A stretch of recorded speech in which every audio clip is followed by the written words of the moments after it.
Hello, namaste. Welcome to the hashtag project with me, Harshan. In today's episode, I interview Major General Rajesh Sahai.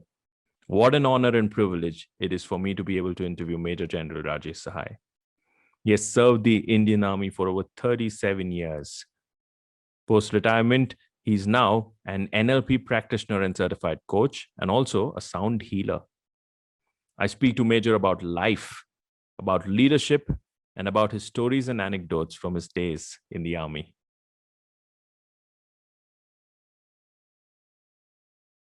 Major General Rajesh Sahai, it's an absolute pleasure, and I thank you for joining my podcast. Thank you very much, Harshan, and pleasure is actually mine. Thank you so very much for taking me on for this podcast. Thank you. Anytime, General. There's so much that all of us can learn from you, your life stories, and everything that you've been through, accomplished, and you're doing so much after your retirement as well. So it's going to be a really interesting podcast, and I'm sure our listeners are going to take away a lot of learnings from this. Right? I just hope so. The listeners do so, because I have led a life which has been ups and downs and ups and downs and ups and downs. That is a normal part of life. So we learned a lot from that issues. Absolutely. I think that's what is the fun, the jazba of life, like they call it, right? वही तो होता है कि थोड़ा ऊपर नीचे में ही तो मजा आता है. It is very simple. When you see an ECG, if the ECG line is straight, maybe you're dead. The line of the ECG has to go up and down, and so is the lifeline. Right? Correct. It has to go up, it has to go down. It has a good time, it has a very bad time, but that's cool. That's just fine. Perfect, General. I think that's what we're going to talk about, how to deal with what you said, right? How to deal with the ups, how to deal with the downs. You, of course, you learn a lot, from whatever you consume, right? You may consume it on social media, you may consume it through sports, right? Like everybody learns, and knowing that you also follow cricket, everybody learns from how cricketers are keen learners, right? Everybody calls MS Dhoni the, cool captain, right? For a reason. He sees success and failure as just with one barometer. At least you can make that out, right? And I remember we spoke about the keenness of the sports person that Sachin Tendulkar is as well, right? I think the waiter in the hotel told him that your elbow guard is different. So I think that's the beauty of life, and that's what we're going to try and take away from this conversation with you, right? So diving straight, sorry, you were saying, General. I said, let's hope so, and let's go ahead. No, absolutely. So diving straight into the questions, I want to start off with something that our listeners would love to know more about. And you very interestingly in the previous chat to me mentioned, right, when we were having a chat offline, that the Galwan Valley encounter, while it is quite a challenging situation, right? You mentioned that it's somewhere signaled the change in which the Indian Army reacts or initiates action, right? Either way, in situations, right? Now, and you also speak very, very fondly and highly of Colonel Babu, right? General, a little bit more about why do you say that? Right. Actually, maybe some years down the line, when the actual operational records or the war records come out as to what exactly happened, how did it happen, and all the modalities which took place, it takes some time and it takes some years. I am of the opinion, and I hope I'm alive by then, I'm of the opinion that Galwan did not only change us as army personnel, as defense personnel, because Air Force and Navy also involved, but it changed us as a nation. Now let's go back 1 year back in June last year, when you're in the midst of COVID and no one knew what the hell has hit us, right? No one knew how to sort it out. There were no vaccinations. People were dying. Fortunately, it didn't enter our houses like the second phase has. But that time we didn't know what has happened. And the country, I felt, was slightly at a limb and disintegrating in the thought process, not otherwise, as to what is happening. And everyone was accusing or criticizing someone else. Then this Galwan happened. And this Galwan gave a message by Colonel Babu and his 19 men to the rest of the country that irrespective, whatever is against you, adversity, all you need is a spine to stand on. And I think we as a nation stood up. We stood up on our spines, right?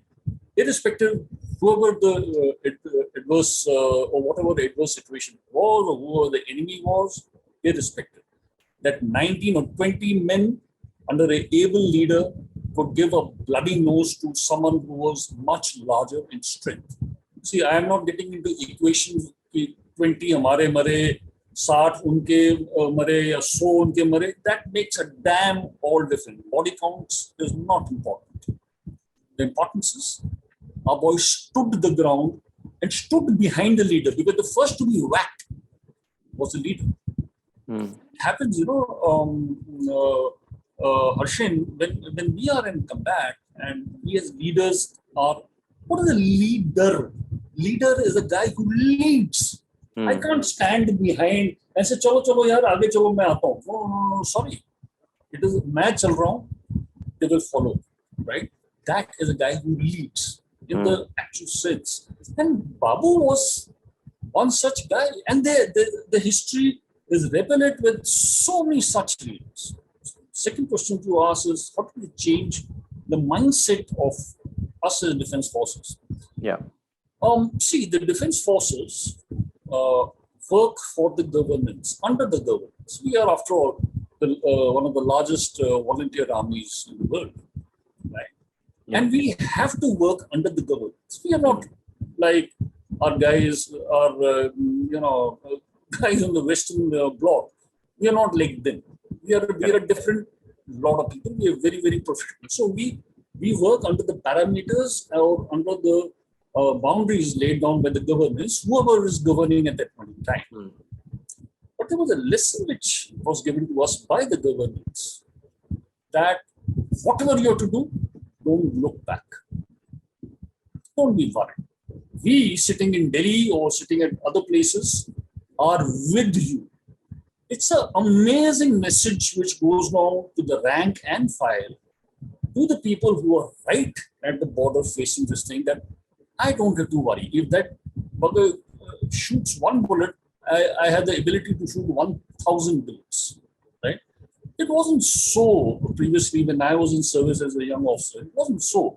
Probably we also, over a period of time, as a nation, as a defense, we also have evolved and have reached a level of,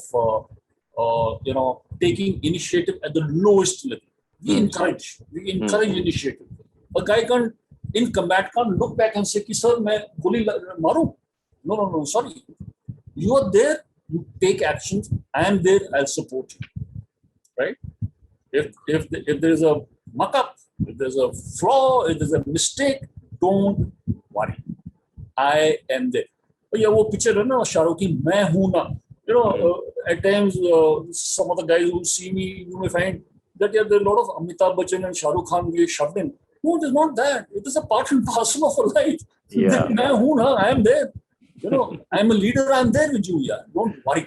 True. So take your action and do your action. So Galwan had a tremendous effect, and I hope, like hell, that some academician or illiterate person writes about Galwan after the operation reports come out and make a fantastic history out of it as to what happened.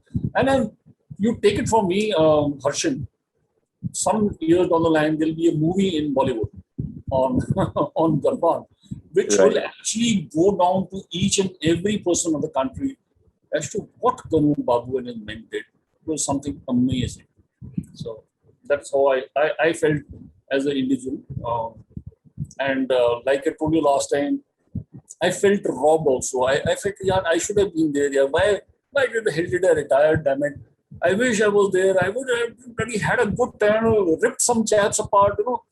You don't realize it, that is the type of josh we all get in our lives. Either service or when we service and out of service. True, General.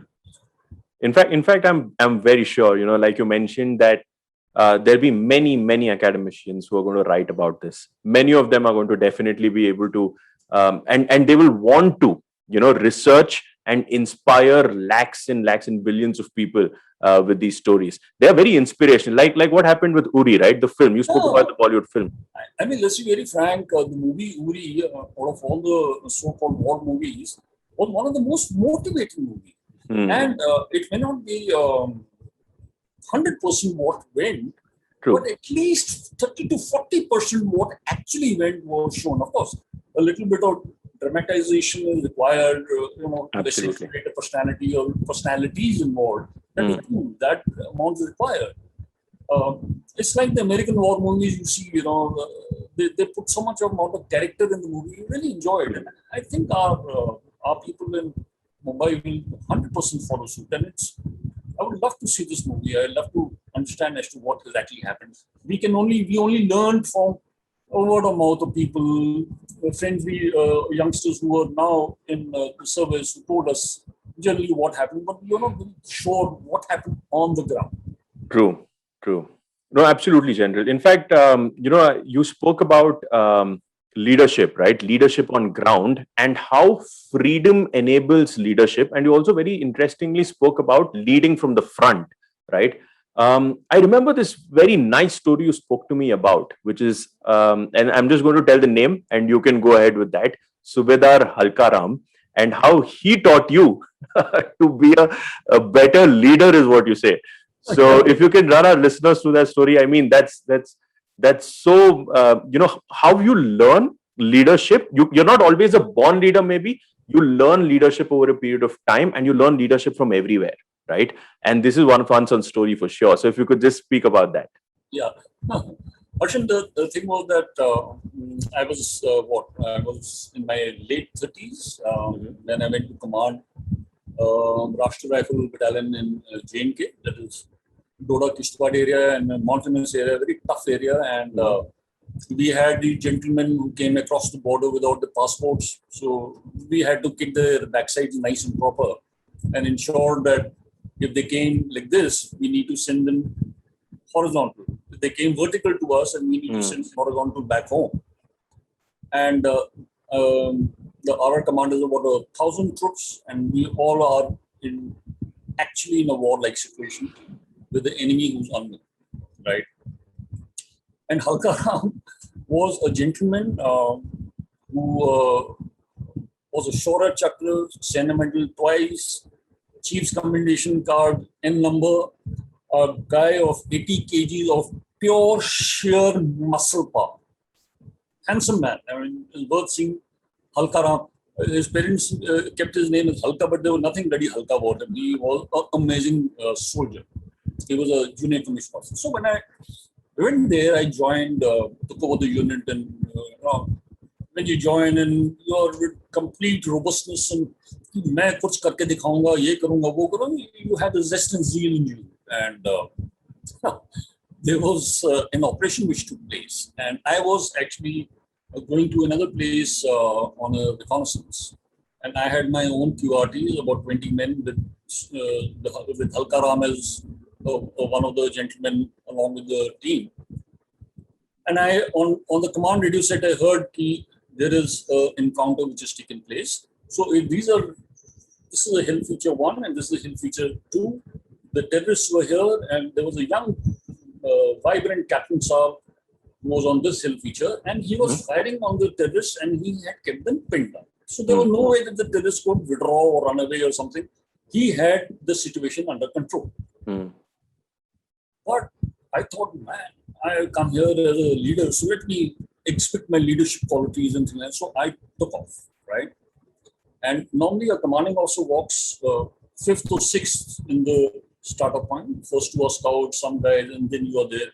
You are generally in the middle part of it, approximately around there. So I overtook the scouts with my AK-47, and I was running in front. I do not know what I was trying to be. Maybe a Rambo or some nonsense like that. But that time I wasn't thinking. I was just running that, let me go into the site and let me sort it out. That is the Josh which happens. And there is a factor in this, Josh and Hosh. So these are 2 things which go simultaneously. If you lose one, so maybe you had it. You need to have Josh and you need to have Hosh. You need to have your brains above your shoulders. So I Correct. took off. And these are the two features I ran right in between. And because the firing was going on, and in monsoons things are not very clear.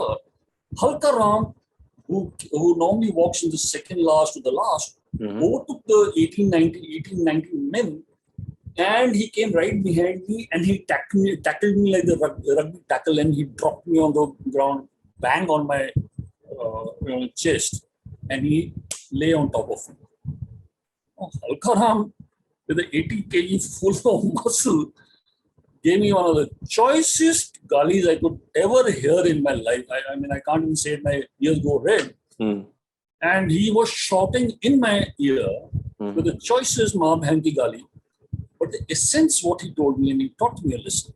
To say, sir, साहब, आप हमारे CEO साहब हैं, commanding officer. ये काम हमारा है. ये आपका काम नहीं. टेररिस्ट से लड़ना मेरा काम है. आपका काम है तवज्जो को करना, सोचना, प्लानिंग करना, इंटेलिजेंस गैदर करना और ऐसा ऑपरेशन करना ताकि हम टेररिस्ट को न्यूट्रलाइज कर सकें. आपका काम ये नहीं है, ये हम और हमारे जवानों का काम है.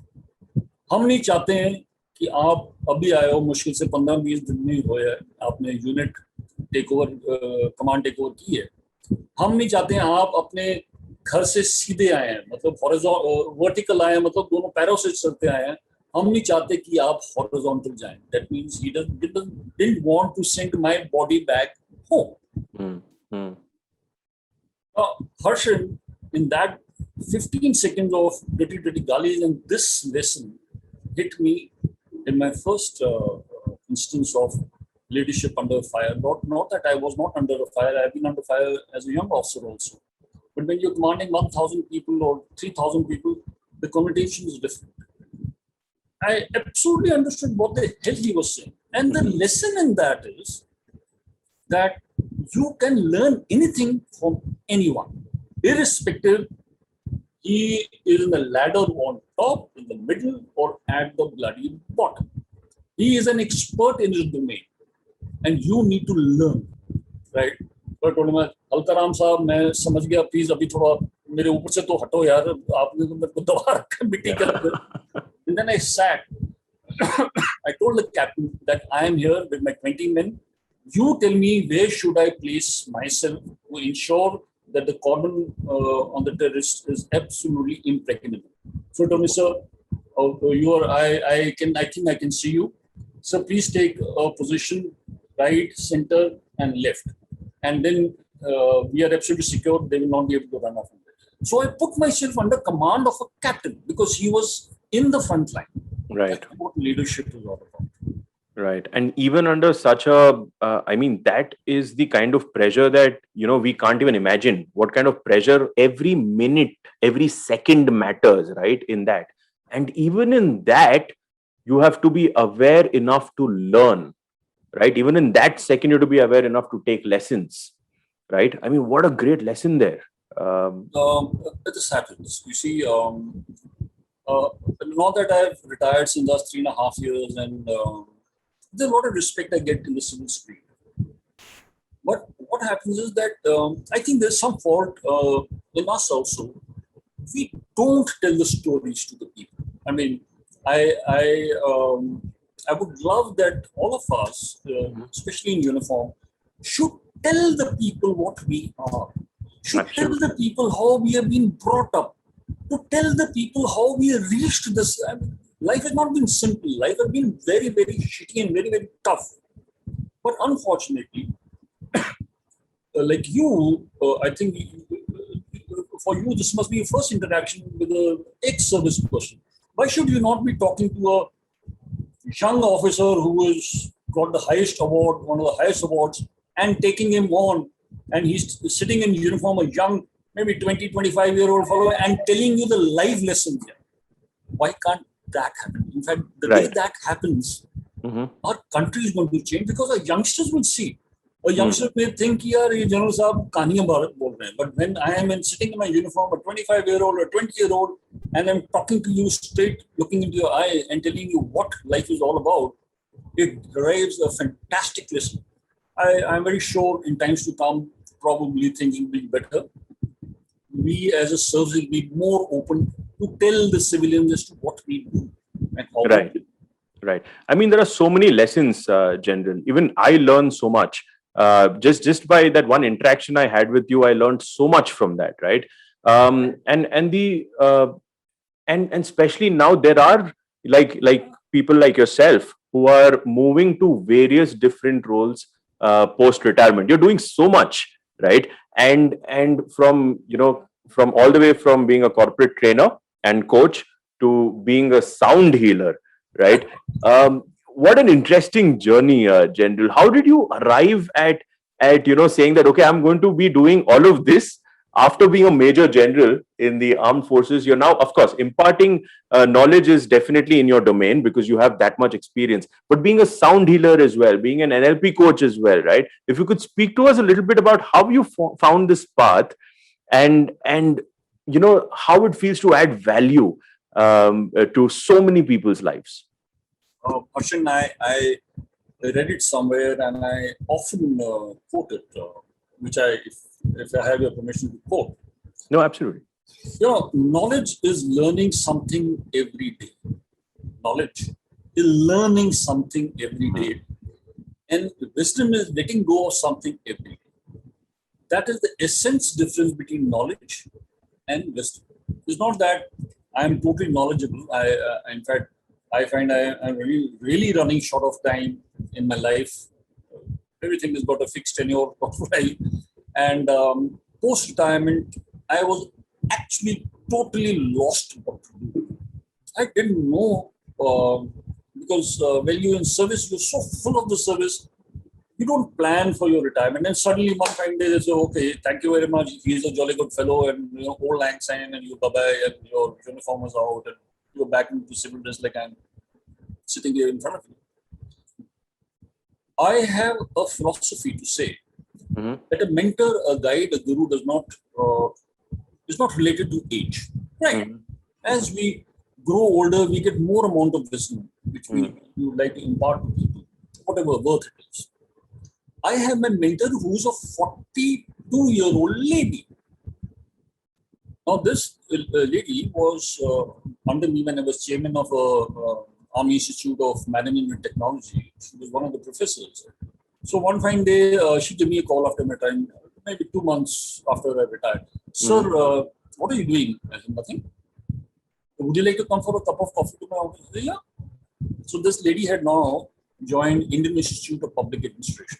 So I went there, had a cup of coffee with her, and she said, what are you doing with your life? I said, yeah, actually, I don't know what to do. So she said, sir, when you used to come as a chairman, we used to really look forward to you coming and talking to us. Why don't you get into training? I said, okay, what? Then she guided me into it, and I actually picked up from there. You need a nudge, a push, a pull in your life, somewhere or the other. That's why I always tell people that irrespective wherever you are in the run of your life, in your profession, you need a mentor or a coach who can take you to your full potential. I attribute, she is my guru, she is my mentor, 20 years younger to me, but I give her all my respects and my regards. And that is where my cycle started off. I did a course of corporate training from Bangalore. Then I'm a coach in emotional intelligence.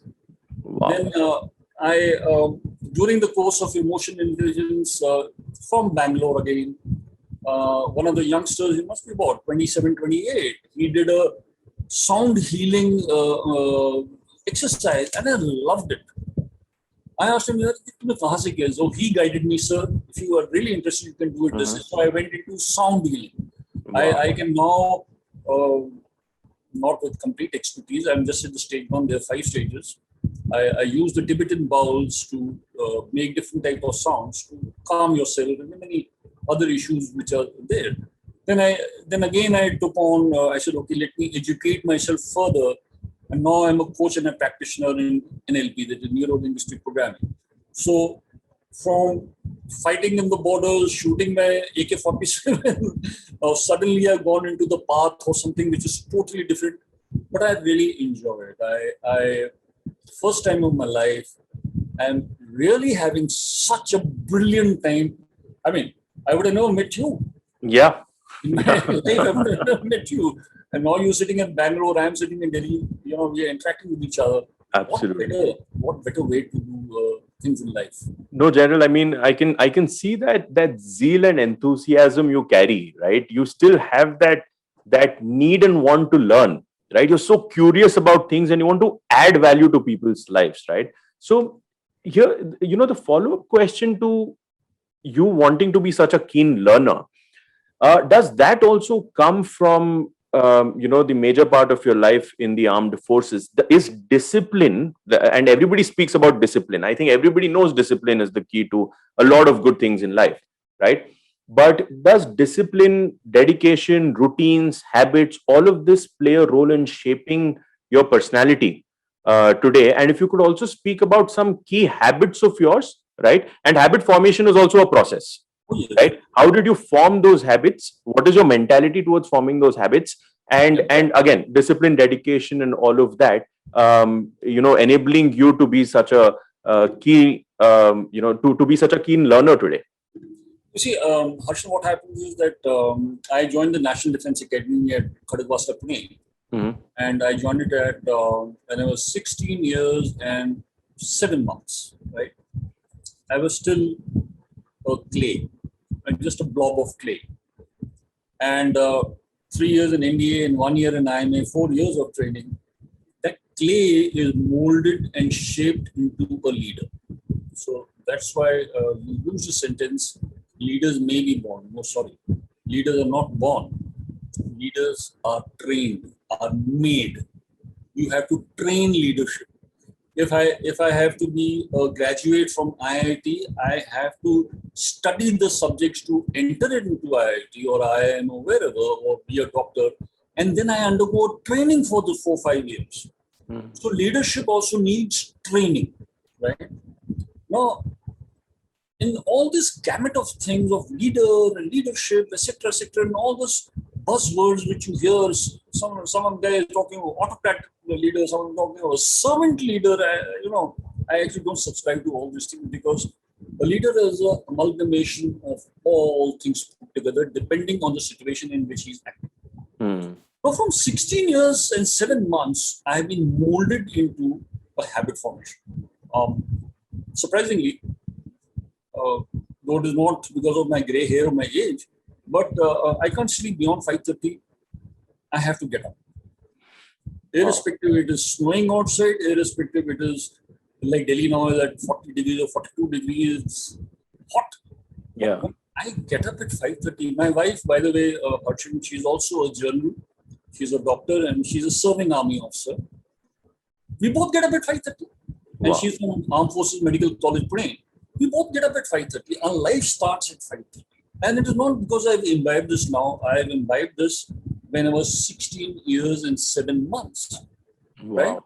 Mhm. So what happens is that is a small habit formation. Of course, earlier it was forced Mhm. for me to get up at that point in time for my, physical training, my whatever, etc. things. But now it has become a part and parcel of my life. If I don't go for my walk in the morning, I cycle every day for 15 kilometers or go for a walk in the morning and evening, depending on the weather conditions. So I may go for a walk in the morning with a cooler and cycle in the evening for 15 to 20 kilometers. Mhm. I have to do that because unless I don't do that, I'll be a dead person, man. My mind will stop working. The enthusiasm which you're talking of, Harshan, I'll be a dead bugger sitting here and talking to you like a old Dadaji. I don't want to be a Right. dead Dadaji. Yeah. I Right. got so much to learn. I got so much to impart. I got so much to give. And that is where the habit formation takes place, Mhm. right? Physical ability, mental ability, better amount of chemicals in my brains to make me more inquisitive. And I don't know, maybe post retirement, I have actually cleared my mind of all rank and stature, etc., which was there in the army because of your appointment. I have just whitewashed and cleared. I Mhm. started like a new slate all over again, so that whatever I can imbibe, I can learn from people concerned, It's good to learn it, yeah. So what? Even if the guy is in any other rung of the life, it's cool. So all these things take time, but we have to take action. That is what's very, very important. Right. And I was reading somewhere that a habit formation takes 21 days. Correct. And depending on people, it may take 7 days, it may take 14 days, it may take 21 days. Longer, yeah. And start small. I would say कि यार ऐसा है बड़े दिन हो गए आज मैंने exercise नहीं की. Let me go to the gym or let me take my dumbbells and start doing it. I do it for 1 or 2 hours, and the next morning my limbs are paining, my muscles are sore. And tomorrow morning I say यार 1 घंटा छोड़ 40 minute कर लेता हूँ. So I die and do 40 minutes. Third day I say यार अभी कौन उठेगा, my back is paining. I tell you why, यार give me a back rub or some shit like that. Then you do for 10 minutes. And the fourth day you say, boss, आज मैं सोता हूँ, the body needs rest. So best is start for 10 minutes, increase it to 15, go to 20, go to 30, maybe in 2 days, 3 days, 7 days. Time is yours. But importance is you need consistency. I think consistency is also key to what you're saying. Persistence, perseverance, consistency, discipline. That is what discipline is all about. Most of the guys say कि sir आप लोग तो disciplined हो. I said क्यों आप क्यों नहीं हो? Why are you not disciplined? Yeah, you can be at least disciplined for yourself. I'm not asking you to be disciplined for your child or your wife or your neighbors. Be disciplined for yourself because it is your life. Damn it, you have only one life to live. So it is for you how to go about it. That's how it is. So, General, you spoke about the NDA and how it shaped your life, right? I'd like to take this question in two parts. First, of course, I want some NDA stories, but that I'll come to later. To begin with, right, your childhood, the legacy of your family, and what made you, what gave you this direction in life to be in the army, right? And of course, about your father as well. If you could just speak about these things. Right. So the first thing I'm going to do is I'm going to show you a photograph, right? Oh, wow. This is my father, late father, and he expired in 2016 at 95 years of his life, right? He was the guy who got me into the service. Now, what the thing was that when I was a child, as a child, you dream a lot of nonsense stuff, but I had a worse stuff to dream of, and I wanted to go to Mumbai to become an actor. So when my wow, not wow, because when my dad heard about this, he took the stick and gave me a good bloody thrashing. You know, a bloody idiot. So, Bombay, to do what? Become an actor. You bloody well start studying and you join the army. So all my dreams to become an actor got thrashed and it got killed there and then itself, right? But we were born and brought up into that environment. That actually it seemed like a natural progression in my time, right? Maybe today things are different because you have more opportunities and more employment generation. Things at that time the things are slightly more fixated: doctor, engineer, army, or defense services. That was the general line of thinking in my time. So my dreams are dashed, right? I wanted to become a doctor, but I was not a good student. So my parents used to tell me, you used to lay a wide bed sheet in the bed. So why a wide bed sheet? Because the doctors always, wore white or some nonsense like that. Right. But I am not good in studies, so dad said, better don't have the stupid dreams. Right. For something which you can achieve. So I said, okay. But he said, it doesn't stop dreaming, but you bloody well study again. So that is how I took up joining the army. My father also spent about 40 years of his life. In fact, I'll show you another photograph. He was one of the first paratroopers of the Indian Army post 1947. And this is my father's photograph. And if I can just point out my father. Yes, please do. Please do that. Okay. Nice. Standing here. And you can see here the leftmost, this is my father. And the instructor was a Britisher. And there's this old-timer aircraft which is standing. And this was the first jumps which he took in his life. Okay. So incredible. So that is the type of environment we were dwelled into. And when I joined NDA, talking of NDA, my dad told me कि बेटा तू अभी officer बनने जा रहा है, तो तू ऐसे करना जब तू लैंड करेगा, wear a good trouser, wear a full sleeve shirt, and wear a tie. I said, okay. So one went there. So one reached the station. उन्होंने बोला ट्रंक अपने सिर पे उठाओ और बेडिंग अपने कंधे पे उठाओ, सूट पे हाथ पकड़ो और उस ट्रक में जाके अपना सामान रखो. So one looked around, कुली है कि नहीं? इसे कुली कोई नहीं है, आप करेगा अपने आप. So you had to drag your trunk and your stuff, and then you're like, oh baby, I was supposed to be an officer, ये तो I become a pretty Quli here. They said, no, you put it yourself. Okay, we landed there. I'm just wearing a smart tie. We landed in the evening, so wearing a tie. So they come here. Yes, yeah. What's your name? Rajesh. Full name Rajesh Sahai. Oh, very funny. And anything else? Nothing. Cool. Where you come from? Delhi. So how many girlfriends you have? I did this. So the half the time they held your tie in your hand and pulled the tie.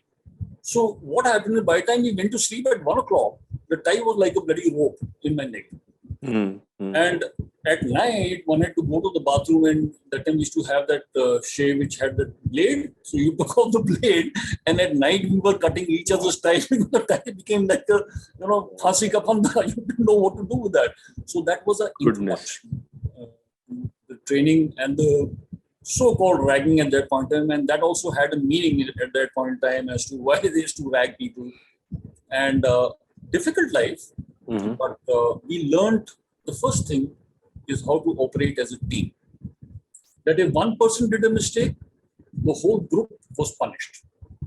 So with the result, what happened is we understood who's the stronger person, who's the mediocre person, who's the weak person, and we learned how to carry all of us together as a team.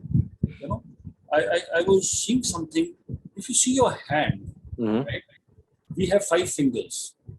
Can you tell me who's the leader in this? In these 5 fingers? Each of them has a different role to play. If you feel that I can do any work without this, I'm sorry, you can't. Or without this one, no, you can't. Or this, or this. Each one has a finger to play. But see the placement of the thumb. The thumb is the guy who is facing the 4 other fingers. So thumb is the leader. And most of our work you will see from holding to this thing to anything, the thumb is the most important part. That is what leadership is all about. Like in very, very smaller essence, which I'm trying to tell you. But there we were imbibed the principle of dedication, principle of discipline, principle of that, listen, damn it, you are going to be a leader in your life. You don't have to think of yourself. That what is going to happen to me? Sorry. You first need to think of your nation. What is going to happen because of your folly, the nation will suffer as a leader. Because of your folly or goodness in your decision making, it'll have an effect on your men.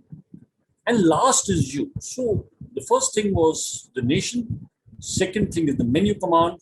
And last, always and every time, is you, your welfare, and your looking after yourself.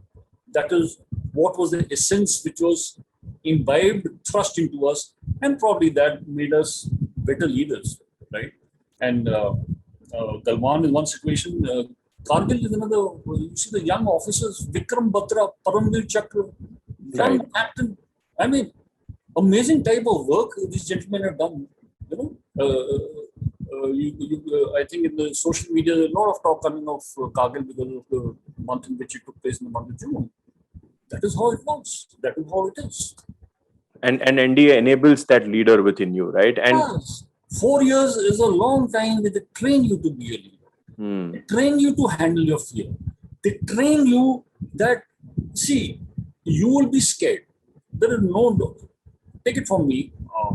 Any army person says that I'm not scared, he's a liar, actually. And Sam Monikshaw also said the same. He's either a liar or he's a gurkha who doesn't understand what fear is all about. But we all fear because we know what fear is. I know that when a bullet goes through my body or through my man's body, the entry is a small point and the exit is a big chunk. Because the bullet revolves around and it goes into the body, meshing up and taking all your muscle and your internals and takes it out like a big chunk. I know that if there is a decision which of mine is going to go wrong, right? I have to pay with the life or limb of my men or myself or my officers. So decision making becomes a big issue for us, but we are taught to take decision under fire. And we are taught what happens is that firing is done over a head, and we are supposed to crawl, and we're supposed to, feign attacks to see the effect of fire on the other end. It is very easy to take a thing and start firing, tuck, tuck, tuck, tuck, tuck, damn good with the bullet and going the other way around.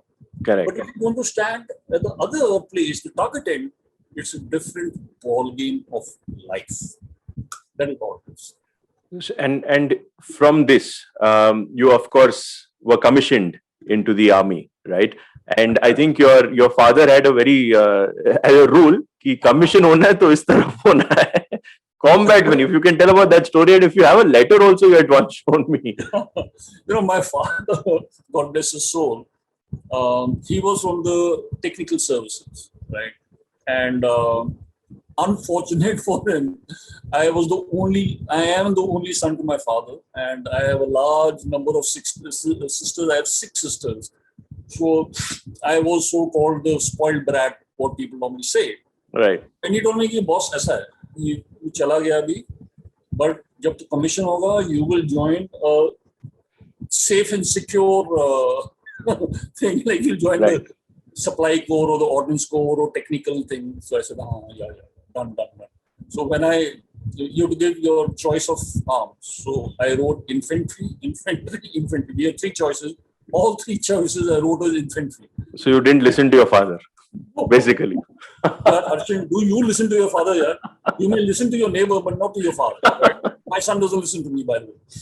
So I filled up these 3 things. And he was that time posted to Delhi. And he had requested some journal at that point in time, कि sir, इस मेरे लड़के को अच्छा सा वो दिलवा देना, supply को and all those things.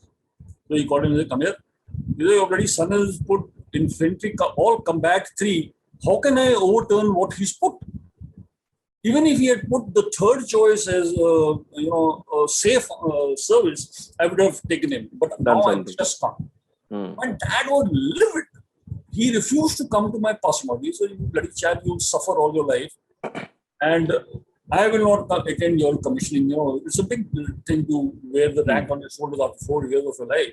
Correct. And the old man just didn't come to Dehradun to see my commission. Goodness. And all my life, I led a very, very tough life. One doesn't realize that the toughness of life. But my dad used to keep asking, "Ab terko samajh aaya, how your life is." I never uttered a word. I said, no, I'm really enjoying. Though at times they were very trying times, and the very trials and tribulations were immense, because you were put under such extreme danger of your life and limb. But I never ever let my father feel that my decision was wrong. Probably that was my ego playing up. But finally, when I was awarded and gallantry awards and this awards and that awards, and I was rising in my career, my father was the proudest person on the earth and told me that, you know what, thank God you didn't listen to me. I said, Dad, there I durust hai. So at least you now agree that, I did took a right choice. So the importance in this lesson is don't hesitate in taking your decision. Galt hoga, theek hoga, doesn't make a damn difference. Learn to take decisions. That is very important. Decision of your life, decision of lives of others, or whatever decision you have to take, don't get into analysis paralysis. Take a decision. You were asking me, this was the letter, I don't know, you guys can make it out. This was the letter my father, the thing which came out from some place. This is what my father wrote to me, my name. And that time, this was 1970, 1 year before the war. And he was that time posted in the East, and when he went off for war, he was posted in Nagaland. And this is my father's writing. And I don't know if you guys can make it out, my dear Sonny. Oh, yes. Yes, yes. So, We can see that. that is the letter. If need be, what I'll do is I will take a photograph of it and Absolutely. across to Yes, you. yes. Please do. You can put it on. Please do, And General. would you believe it? This is the date written here, 13 December 1970. Wow. I don't And know you if you still see kept it so nicely, and such wonderful handwriting, to be honest. Oh You know, yeah, it's beautiful. he had an amazing handwriting, Yeah. and this is my father's signature in the bottom. Uh, Wow. so, would you believe it? 1970 and today at 2021, I am still holding this piece of paper with me, which has lot of relevance and lot of emotion behind it, and some beautiful things he's written at this point in time. So that's what life has all been all about. It's been a good life. I would love to live it again and again, and I Wow. would love to live it in the service. Let me also tell you this. There are so many stories that you spoke to me about, and especially from NDA, that batch of NDA. वो आगे फिर कैसे it connects back, right, when you are actually in service. So and there are so many other stories of trust, of courage, of leadership, of adversity, of challenges. I mean, sometimes I can't even imagine what when you've told me some of those stories, what it must actually be like to be that person, right? And I think it's important that our listeners get to understand all sides of the story, General, from all the way from. Of course, you can start with the helicopter story, and we go into a few more, but all the way from there to when you were posted in JNK, if you Yeah, could yeah. just Yeah. speak a little bit about those. I think So, immensely interesting stories. so the story of the helicopter is that I was a young officer and I put in about 8-9 years service, and I was posted in a outpost which was a 2-day walk from the roadhead in Manipur Mizoram border. Manipur Mizoram and Myanmar, that time Burma border. And the senior lot never used to go because you have to walk for 2 days with your suitcase on your back or whatever stuff on your back, and गधे गुधे होते थे कुछ mules उसमें सामान डाल के we used to walk down. And my post was air maintained. I had about 150 men with me, and we had outposts also. So my company total had about 150 odd men. Mm-hmm. And because it was air maintained, the chopper used to come and drop drop the stuff closer to a post, and we should send the guys to collect it. It was a fixed days of the chopper coming and dropping. A very interesting side that, like I say, army moves on their stomach. So we used to have these bakras coming from the parachute and doing bam, bam, bam, because every guy was looking at the bakra, because naturally today evening you would have a good amount of mutton to chip at night. So, so that was the thing which we had used to have. And the company commander at the base had to give the pilot an okay report that ready to my boys are there and you cannot drop. So the first dropping which took place, I picked up the phone or radio set, and I told, 152 so and so, whatever the call sign is, ready to receive. So there's okay, Roger, out. Then after some time, it says, identify yourself. I said, 15. 15 is the company commander. You're right. Tiger. I said, 15. No, I would like to know your name. What bloody nonsense. Who the hell is a bloody chap? Air Force fellow who asked me my name. So I said, okay, 15, read Sahai. So promptly the thing, with mota gullies, F gullies and all, the bloody idiot, Sahai, you there, Boozy here. I said, oh shit. Now Boozy was a postmate of mine who was an Air Force pilot. And I didn't know he was posted around there. And Boozy was flying the chopper. So Boozy said, bloody hell, it's me flying the chopper, yeah. So I want to meet you. I haven't met you after India, and it's been a couple of years, not a decade that we haven't met. He said, okay, I can see a football ground. I'm landing there, get it secured. So we ran helter and skelter and just secured it. He said, I will circle around, and the bugger landed. And he landed, he handed over the chopper to his co-pilot, and he came out and Jippy Puppy and all those things and all. Oh, bloody hell, when did you come? I said, just come here a couple of days back. So I said, yeah, listen, yeah, where are you dropping? When did you land? He said, from today onwards, the chopper will land here. Because what used to happen is that if you drop from the air, there's a lot of loss of stuff which is taken place, bring it to the gully, who could retrieve it and all those things. Correct. So that day onwards, the post became an air maintained post and the chopper used to land. जब खाली जाता था, my boys used to get into it, 10-15 fellows to go for chutti and also Boozy and I tied up. That is what actually NDA teaches you. Just a radio set, and he realized that there is a guy I think I know. You know, and Boozy and Sahai, we got together and we changed the history of that post at Nyopa in Mizoram. So that is, you know, how things go. That is about one-manship, jointmanship, togetherness is what India taught us, despite the fact that we hadn't met for about a decade, you know, after we passed out from India. So that's how it is. And I need to also reiterate that today the three chiefs, the Air Force, the Navy, and the Army chiefs are all postmates.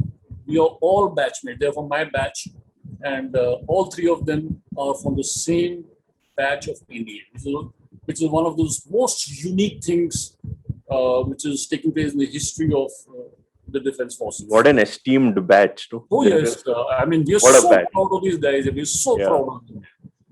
That's all. Wonderful. And you know, so basically, you know, there's so much learning from here also. Like you rightly mentioned, solution kahin se bhi aa sakta hai. It can come from anywhere. You just have to keep your ears and eyes open. Exactly. Don't worry. And from there to the tougher parts now, General. There was so many.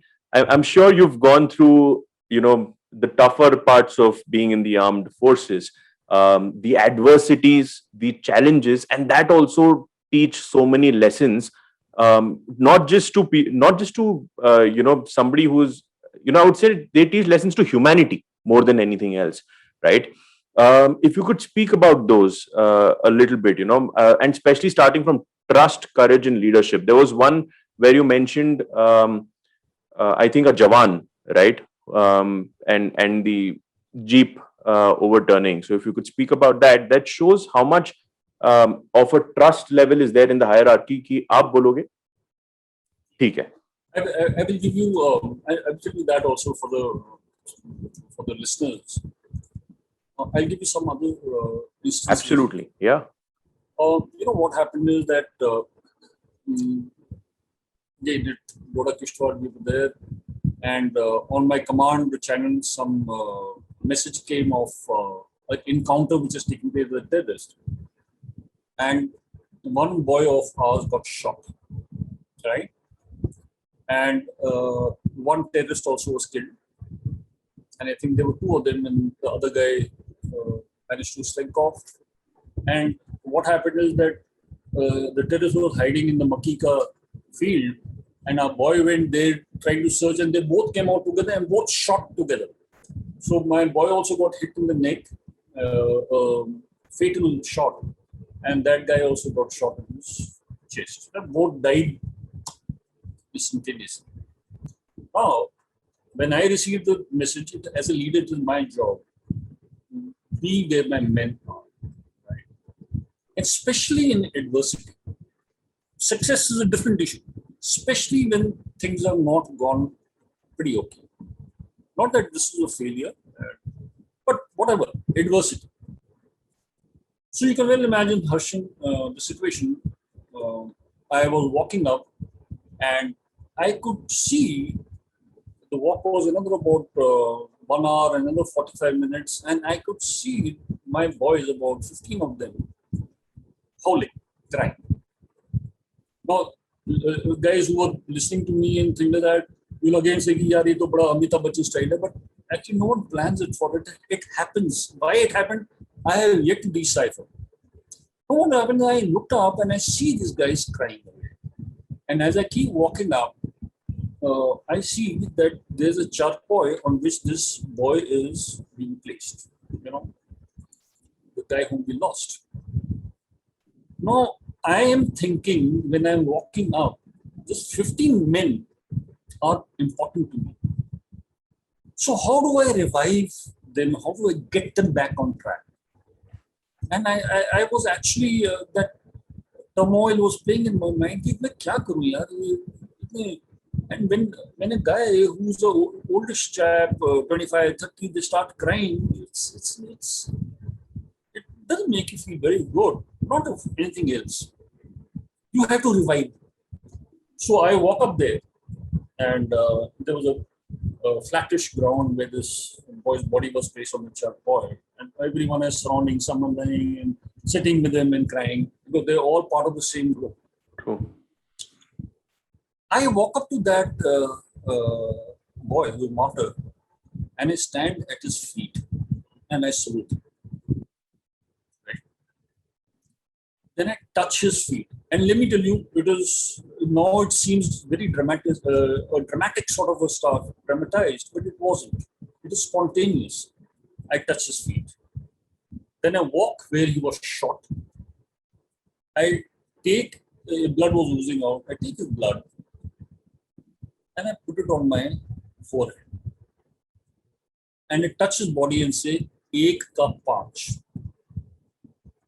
That मैं revenge लूंगा, एक का पांच लूंगा. There was a hushed silence of these 15 gentlemen who were howling away and crying because they lost one of their own fellows. There was a hushed silence. I said, ऐसा करो. अगर आप इसकी शहादत के ऊपर आप रोगे, तो इसकी जो आत्मा ऊपर गई है, will cry that why are these people crying over my dead body? I have given my life for the nation. I said, no, what you're doing is that आप इसकी शव को बेइज्जती कर रहे हो अगर आप रोगे. Get up, touch his feet, take his blood, put it on your AK-47. I do not know when. It may take you 1 day, 1 week, 10 days, 1 month, 2 months, 3 months, 4 months. I don't bother. But I need 5 bloody Pakistani terrorists vis-a-vis this boy lost. क्या आप लोग वचन देते हो मेरे को? There was a hushed silence. And these, all 15 or 18 of them got up and put that thing on their thing. And they said, कि आज से हम दाढ़ी नहीं उगाएंगे और दिन का एक खाना खाएंगे. और साहब हम लेके आए, हमको पता है ये कौन है, हम लेके आए. I said, I am with you. If you can promise me that you will take revenge. No, we in the army, we talk of emotion. I'm an emotional intelligence coach. We talk of anger being bad. It's not bad. We are the masters of emotion. We are the masters of emotion. How we get the emotion to get our products, our goals, our tasks. I induced, now that I sit down and think about it, I induced anger in them. I induced revenge in them. That they have to be angry, only then they will be able to get revenge. If I'm sad, I will not be able to fulfill my task, my goal of my life. It's a very difficult task of a leader. Let me tell you this. I read so many books, and on social media, I have 20, 21, 22-year-old people. ठीक है, you should write, ऐसी बात नहीं है.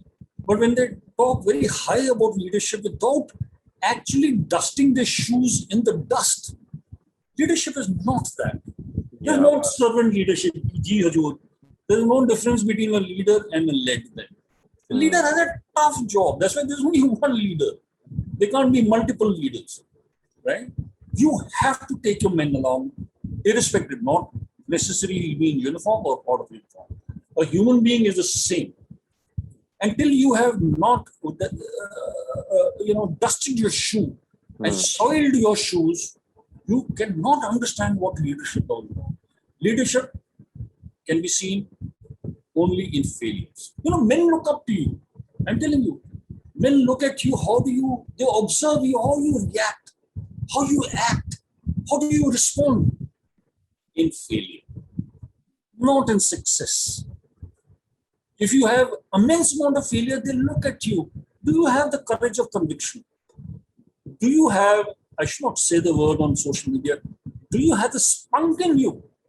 Do you have the guts in you Do you have the confidence in yourself? Do you have the confidence in your men to take hard decisions?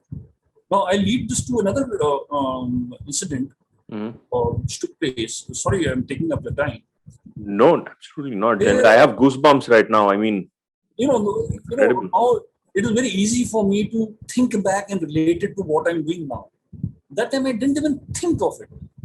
I was again as a brigadier in a place called Bandipur, close to Srinagar, and I had two teams of para commanders. They're the toughest and the bestest people on the earth. They're the best lot of para commanders. One para and four para commanders. And we were going to conduct an operation under my aegis because they were attached to me. It was basically a river, and the river had two bridges on which we had got information that a group of terrorists from Pakistan are going to travel on this axis and cross one of the bridge. Now, which bridge we didn't know. So I said, okay. So we sat down. I sat down with the officers and men, and we planned it. And one bridge was given to one group, and other bridge was given to other group. Midnight, dark, amazes kirat, no moonlight, no nothing, no ambient light. And we discussed it threadbare, everything, how many people, what, where, etc., everything. No, whatever wrong is to happen will happen, irrespective of your best intentions and best briefing. Now, what happened is the timing which was given, that the bridge which was far away was to be occupied first, and the bridge which was close was to occupy the last, because you didn't want people crossing into each other. And at night, everything seemed like an enemy. What I feared happened. The bridge which was supposed to be occupied the first, they got late. So this bridge which was to be occupied later was occupied first. And these guys had to go through them. Wow. Now, you can well imagine this F-ups will take place, mistakes will happen. After all, they're, doing Bangada or some bloody thing, yeah, you're there in an operational thing. And a shootout took place between both the groups. We lost 2 boys. Lost meaning by they were killed by our own fire. I learned about this at around 1 o'clock at night. I immediately got to officers on radio set. I said, stop fighting here. Just stop the fighting. Because back then they also like the type of weapons firing, etc. They also like, so they were okay, what. I said, no, what has happened? He said, sir, I think we have fired at each other. I said, okay, tell me your casualties. How many casualties? He said, 2 dead. Others, some minor skirmishes, which is a ricochet, nothing else. Now, 2 dead para commandos is not funny. It's a failure. Let's be frank, the operation is a failure. I said, okay, back up, move back, and I'll wait for you. So by the time they came in the morning, 4 o'clock, so I told them, relax, take it easy, don't worry. We lost the boys, we will handle it. I asked for the choppers to pick up the body and take them. And I said, go back, just rest, recuperate, and don't worry. I am there. Now, what happened is the next day morning, bang at 6, 7 o'clock, chopper land, and my boss landed. I will not name him. God bless his soul, no more. And he tells me, he calls everyone, kya hua, kya nahi hua. Everything was told to him. So in front of my boys and my officers and my men, he says, okay, Rajesh, whose fault it was? So I said, excuse me? He said, whose fault it was? I said, see, we are in an operation situation. Anyone can flaw in it. Anyone can do a mistake. He said, no. आप मेरे को बताओ गलती किसकी थी? Now, Harshan, if you are in my place and if you have your spunk at the right place, what will you say? I don't know. Don't ask such question. मेरी गलती थी. He said, no, I checked out. You briefed them very well. I saw your plan. It was given to me in my headquarters. I said, no. If there is a success, you would be here patting my back. and telling me, okay, I will ensure that you get a bloody medal and things like that and all that. I said, I fucked up somewhere. There's a problem which took place. The fault lies with me, sir. None of these boys. Sorry. You cannot. No, you tell me this officer. You tell me. I said, no way. No officer. No JCO. No men. My fault. Let's finish it off here itself. And may I suggest, let's not discuss this issue in front of the men. But it is my fault and no one else's fault. I take the responsibility. Forget it. Yeah, agar success ho, to I would love Jappy puppies. But if it is a failure, why should I not be ready for a bloody kick on my backside? Yeah. After all, I am the leader. I need to be answerable to everything. Right. Of course, I faced the brunt in my career from the same gentleman. But let me tell you, even to date, that young officers, whenever I meet them, and I don't meet them, they make it a point to meet me knowing that I'm retired in Delhi. The first thing they do, and they're now colonels and commanding their units and commanded extremely well, very, very fantastic, brilliant officers. They come and touch my feet. अभी तो मैं उनको कुछ तो I don't have to give them anything. I'm a retired person. But today, when they come, they first touch my feet, hug me, and then they salute me. What is this? This is the biggest prize you can gain, yeah, in your life. It is not while you are in positions of power that is important. Once you leave your position of power and people still continue remembering you, is then your worth as a leader will only come in retrospect.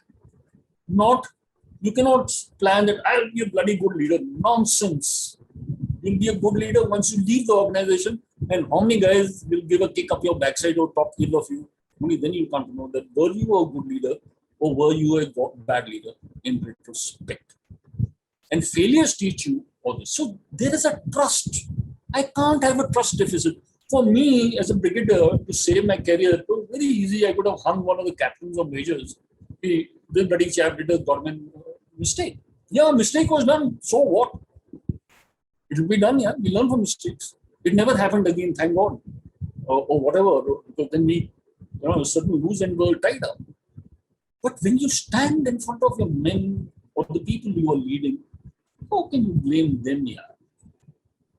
You have to take the blame on your chest and take it on your chin. I have written in LinkedIn on the same issue that we need to jut our chin out and take the blow on your square on your chin. What damn difference? No one can bloody kill me, yeah.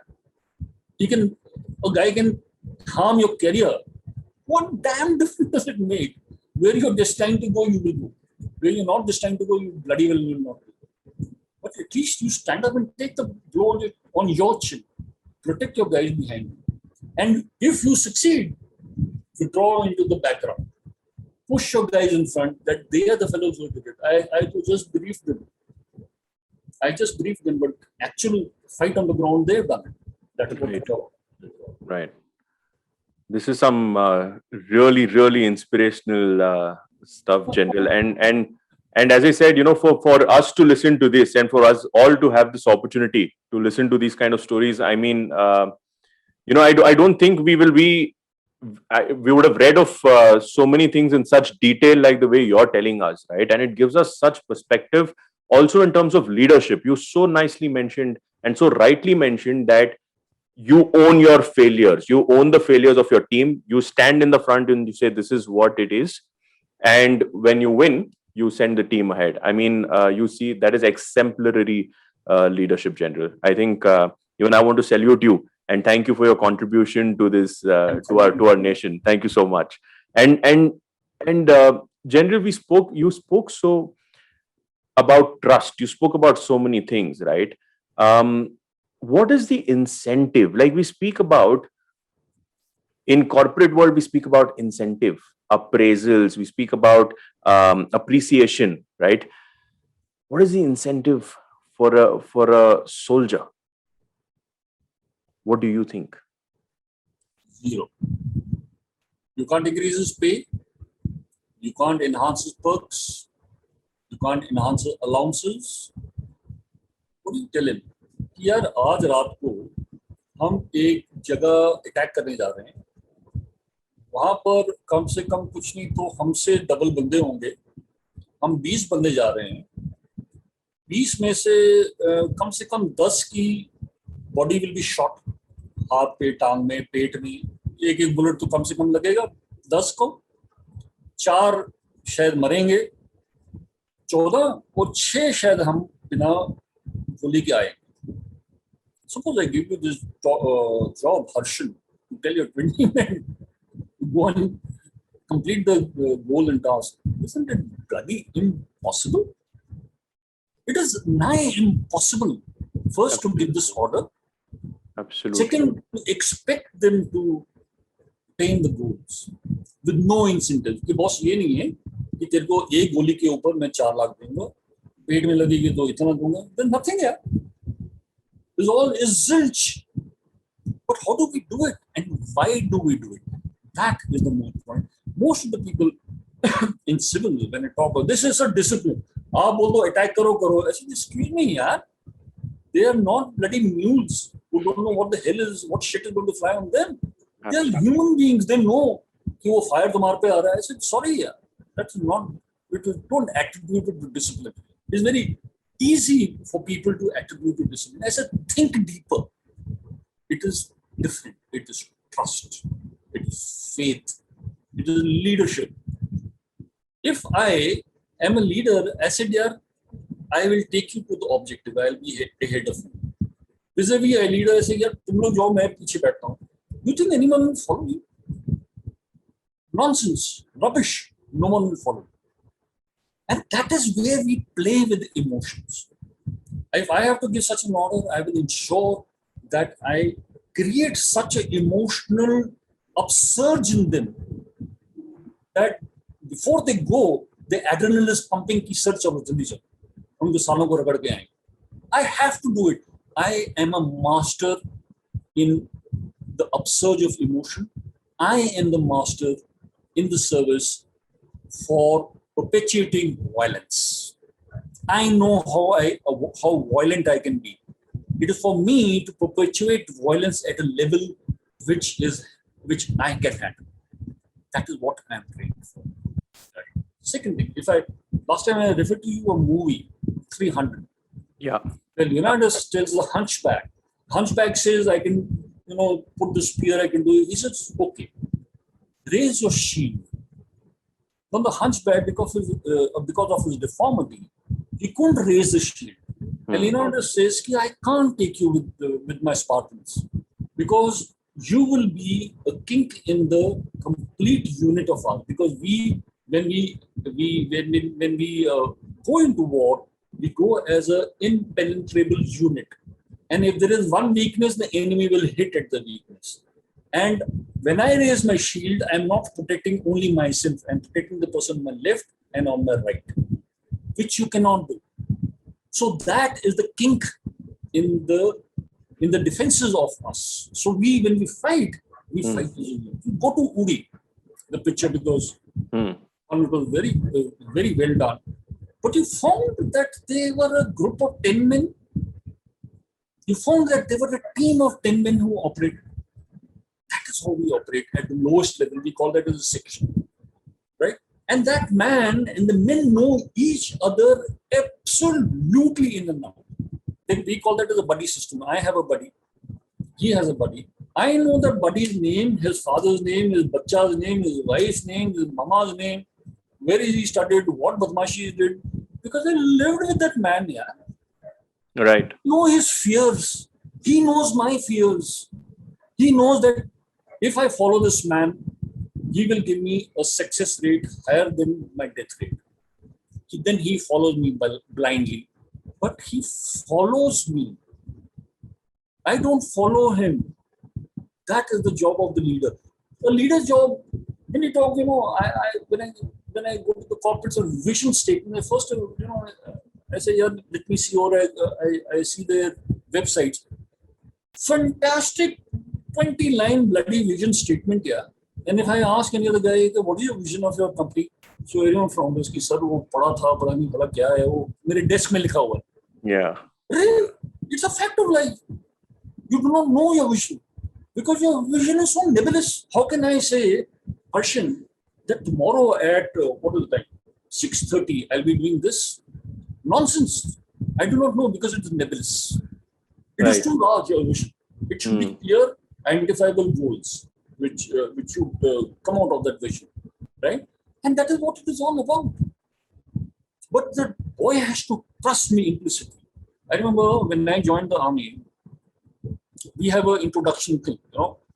We don't allow the officer to go into the officer mess. We tell the officer to live with the troops in the lines. So when I joined the unit in Alwar, so बोला ये सामान उठा के अपना उठाओ, and in the barrack where there were about 50 men bed, my bed was there. My bed had a white bed sheet, etc., etc. I used to shit with them, I used to eat with them, I used to have a bath with them, I used to do everything with them for 2 months. I knew each guy in and out. I used to drink with them. I used to dance with them. Of course, they always gave you the thing. If I had to go for my crap, they always ensured that that place is neat and clean and kept for me. I didn't ask them to do that. Right. If I had to go to eat, they would ensure कि साहब के लिए जगह ये छोड़. But I was a second lieutenant, and this is how it is. And what happened is that after 2 months, then you're invited to the mess and you stay.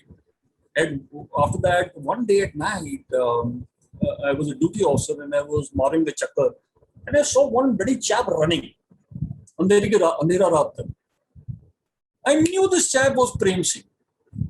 Because bloody Prem Singh, I knew how he walked, I knew how he ran, I knew his bloody body physique. And then the bloody Prem Singh, what is he doing out at 1 o'clock at night? So I said, Rukja, and he scooted. I said, Teri aisi kam taisi. I knew where Prem Singh sleeps in the barracks. So I went, and there I found Prem Singh. He put his chadar, trying to show that he's asleep, but his chest was, thumping because he was running. So I kicked him out, नीचे से चाबी से नीचे kicked him. बड़ी Prem Singh, क्या? कहाँ साहब? क्यों साहब? ओ राम साहब. मैंने कहा तू साले सो थोड़ी ना रहा है, तू जगा हुआ है.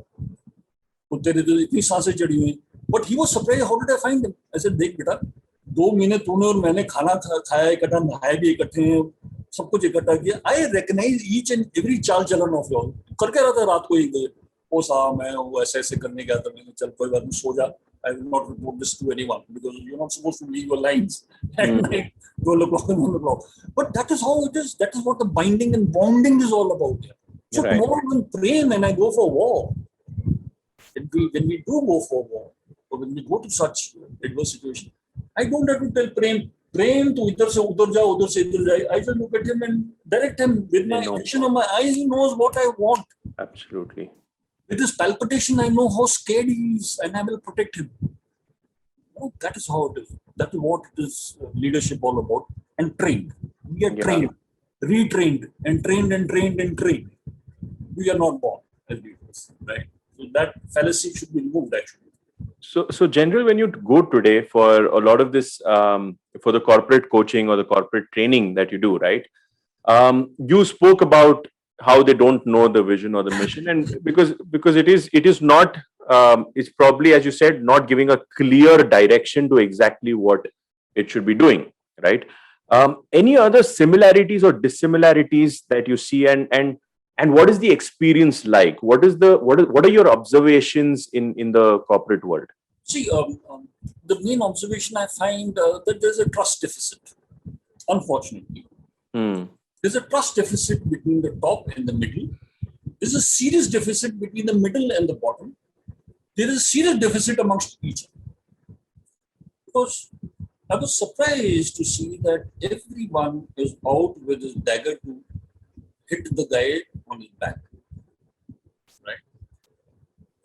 I mean, I'm so sorry to make such a vast and wide statement, generalized statement, but this is what I have observed. I never tell them this. I always, tell them that we need to have faith amongst each other. We need to have trust. See, I am a leader. If I lead well, I need to tell my people, listen, these are my directions. That directions that come to me, I am passing it down, or I am the CEO, I am ensuring that it is done by the proprietors of the company, right? My communication to them should be very clear, and I should be ready to handle any deficit of action at their part to handle it in terms of resources, in terms of guidance, in terms of my wisdom, in terms of my experience here. That's why people look up to a leader. They don't look down at a leader, right? So trust deficit is one. Second thing, which I'm very surprised, because they're brilliant people in the corporate. Yeah, I am Shayan, wo thappa thuppa sabke paas hai. Brilliant people, but the communication skills are poor. I mean, how do I talk to you, Harshit? You are sitting in Bangalore, I'm sitting in Delhi, thousands of kilometers apart. If my communication skills are piss poor, how do I portray something to you? How do I ensure that your hair rises on an end? It's only by communication. And communication, there's not a difference. There is a slight confusion between information and communication. Information is a different ballgame. Communication is getting through.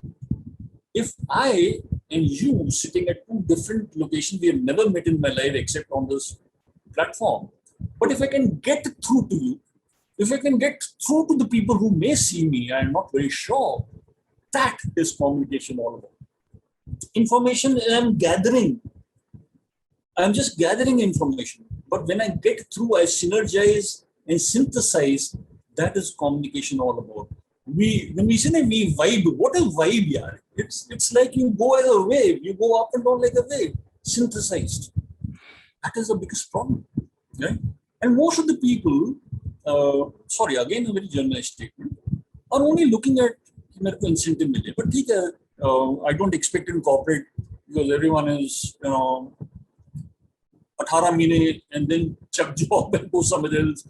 2 years, and again I see my own son in corporate. 18 months he is trying to jump a job, go to some other better thing. Why are you jumping? Are you dissatisfied with company? No, I'm getting better opportunity there. I said, okay, that is cool. That is saying, he said, Papa, you don't know. You guys have been in ready for, so you want to stick around there. But this is what the thing about. And the third thing, which I'm very surprised, is the deficit of emotional intelligence. Right. And it is not a buzzword. It is a word which has been given some shape now, but it was always there thousands and thousands of years back. Absolutely. It was always there. You know that we have, bounded it and charted it and made it a beautiful bouquet for others to understand what emotional intelligence is all about. And emotional intelligence starts with me, self. I have got a very simple formula of emotional intelligence. I, you, and we. I, you, and we. Okay. That is the three things of emotional intelligence. There is no fourth thing. Who am I? How am I? What is I am all about? What is my assessment? What is myself?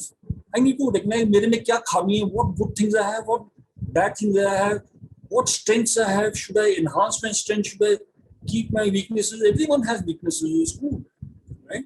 Once I have to see myself, then I can see you, and then I can see us.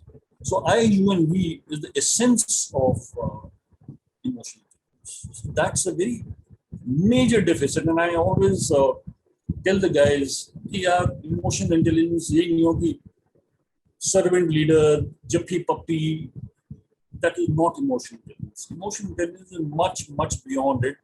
Like you have been trained for something, you have to be trained in emotional intelligence. It has to be pushed, imbibed, thrust upon you for you to practice emotional intelligence, and times to come you will learn. You will learn how to communicate to each other. So General, I mean, and even clarifying one point for our audience, when you say communication skills, I know you don't mean vocabulary. You mean being able to get through to the person, right? And yeah, and that's something that a lot of people also mistake, because they're like, I have great vocabulary, I'm able to frame my sentences well, but that may not always mean that you have great communication skills to get through to your team, right? Building that team spirit and having that being able to motivate the person in front of you. Yeah. I think that's one of the biggest things. That's the pillar of communication, to be honest. Harshan, I would love to listen to Mr. Shashi Tharoor, because whenever he talks, I keep my Google dictionary on. That what word he has said, I Yeah. can't even pronounce it, but it is very beautiful to listen to him because he is Right. a Right. fantastic orator. Right. Even the difficult word which I know he chooses, Yeah. he's a Yeah. Yeah. Sicilian from Delhi, so I know he chooses the words to talk Right. because that zonks everyone. And Yeah. the day he doesn't use that word, people are disappointed. Yeah, maza nahi aaya Shashi Tharoor ke talk. He did not use the complex word, right? Yeah. Yeah. That is his USP. Let's be very frank. He did Correct. not pick up his USP. But it's not necessary कि मैं हिंदी में बोलूँ, संस्कृत में बोलूँ, English में बोलूँ, मलयाली में बोलूँ, कन्नड़ में बोलूँ. As long as I communicate between Yeah. me and you, I can put three things to you. That is more important. Vocabulary has no space. Accent has no space. True. Not required. And today in diverse cultures, where you have the MNCs coming in, you have companies where you have people from Philippines, South Korea, Absolutely. American, Britishers, all amalgamated together. Everyone is a different thing. Yeah, I remember True. I was in United Nations mission in Rwanda and Mozambique, Uh-huh. and we had these guys, the whites, who always had a problem with us, Browns, and Indians especially. Hmm. The first problem they was like, sir, हमको ये नहीं समझ आती, are you saying yes or no? Because we say This. no, Yeah. and we say yes, this is yes, and this is no. So that is Right. the first Right. issue. And the second issue, especially with the Brits, they're very good friends of mine, by the way, in fact. Right. Nothing Right. deliberately against them. But the Brits used to always test the Indian on the vocabulary. So everything is like, let's play Scrabble. Okay? So you would start playing Scrabble, and then you would put a word. Oh no, it's not there. I said, Bugger, open the bloody Oxford dictionary. It is there. Okay. Hmm. So, no, it can't be. I said, listen, yeah, you guys have to be very clear. You were born English. Hmm. We were Hmm. brought up as English. We were brought up with English. Right. We have been taught English. So my English has to be better than yours. So don't try to compete with us Lovely.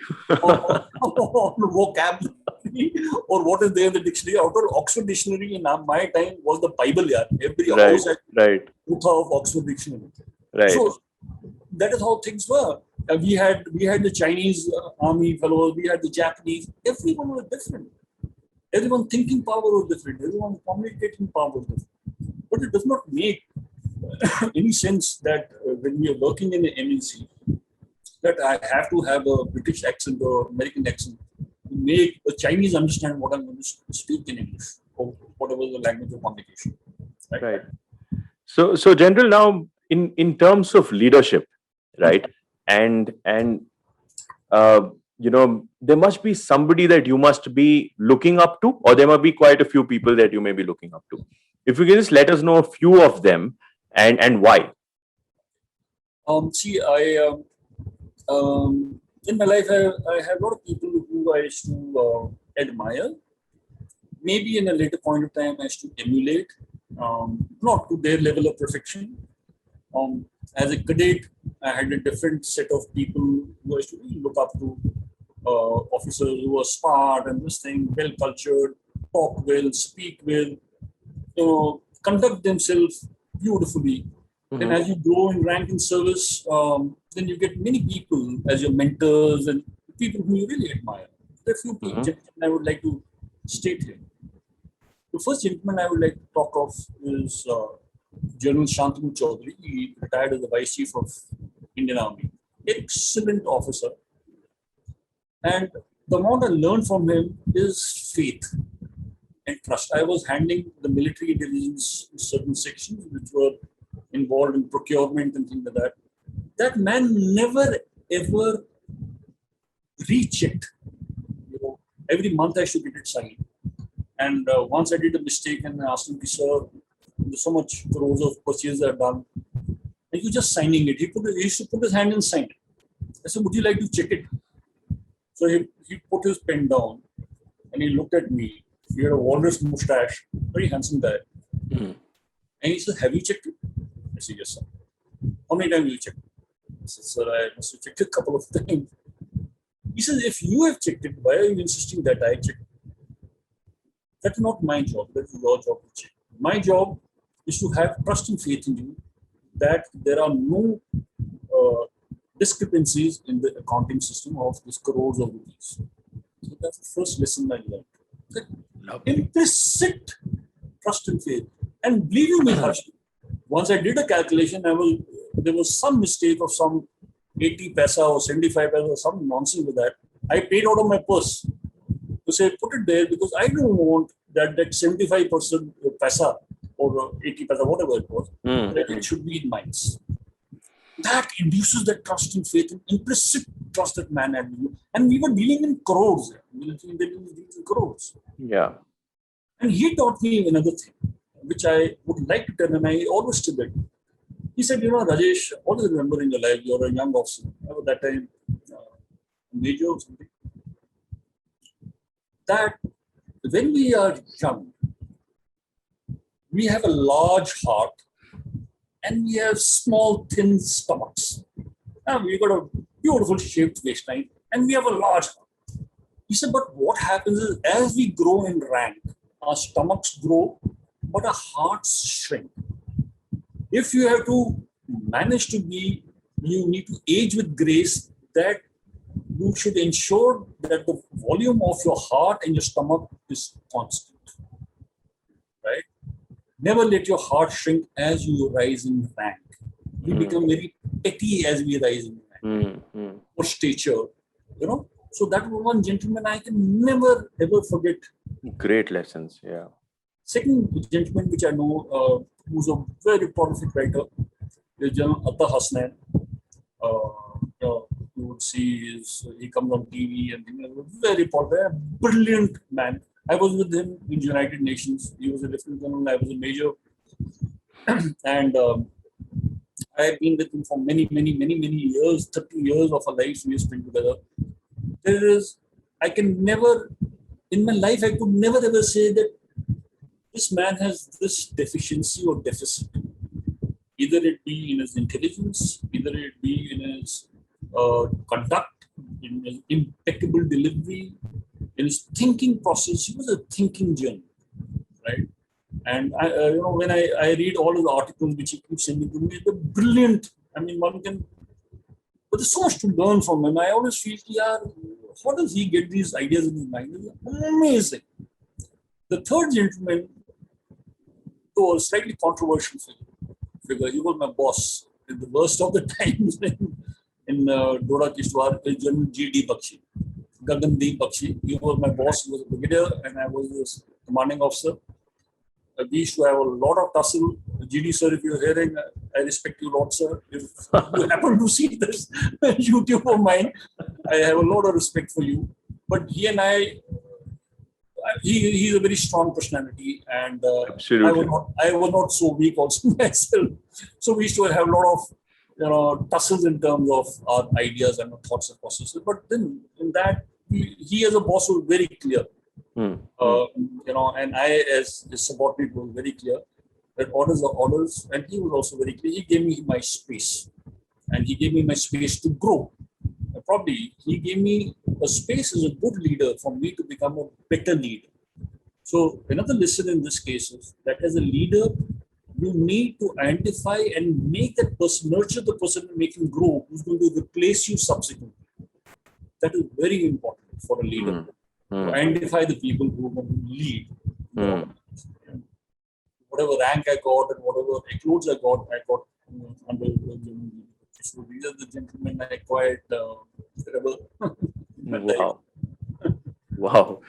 But wonderful. I mean, all these lessons are so, and they are, for any stream of life, whoever you may be, these lessons can apply to your life, to your profession, and just basic, daily life itself, right? If you follow these, it's definitely going to hold anybody in good stead, General.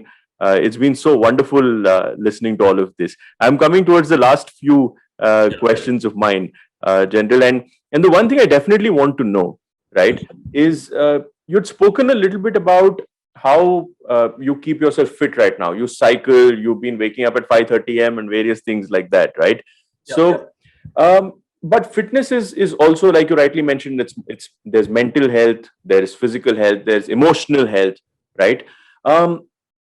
What are some practices that you follow, and that if you can also tell our and advise our listeners to follow, to maintain optimum mental, physical, and emotional health. And one of the things I can lead up for you to your answer is and when I was listening to some of your podcasts on YouTube on your channel, you mentioned one of the biggest thing of emotional intelligence is you do not you respond to situations, you do not react. So and correct me if I'm wrong if I there. So please do if you could speak a little bit about that.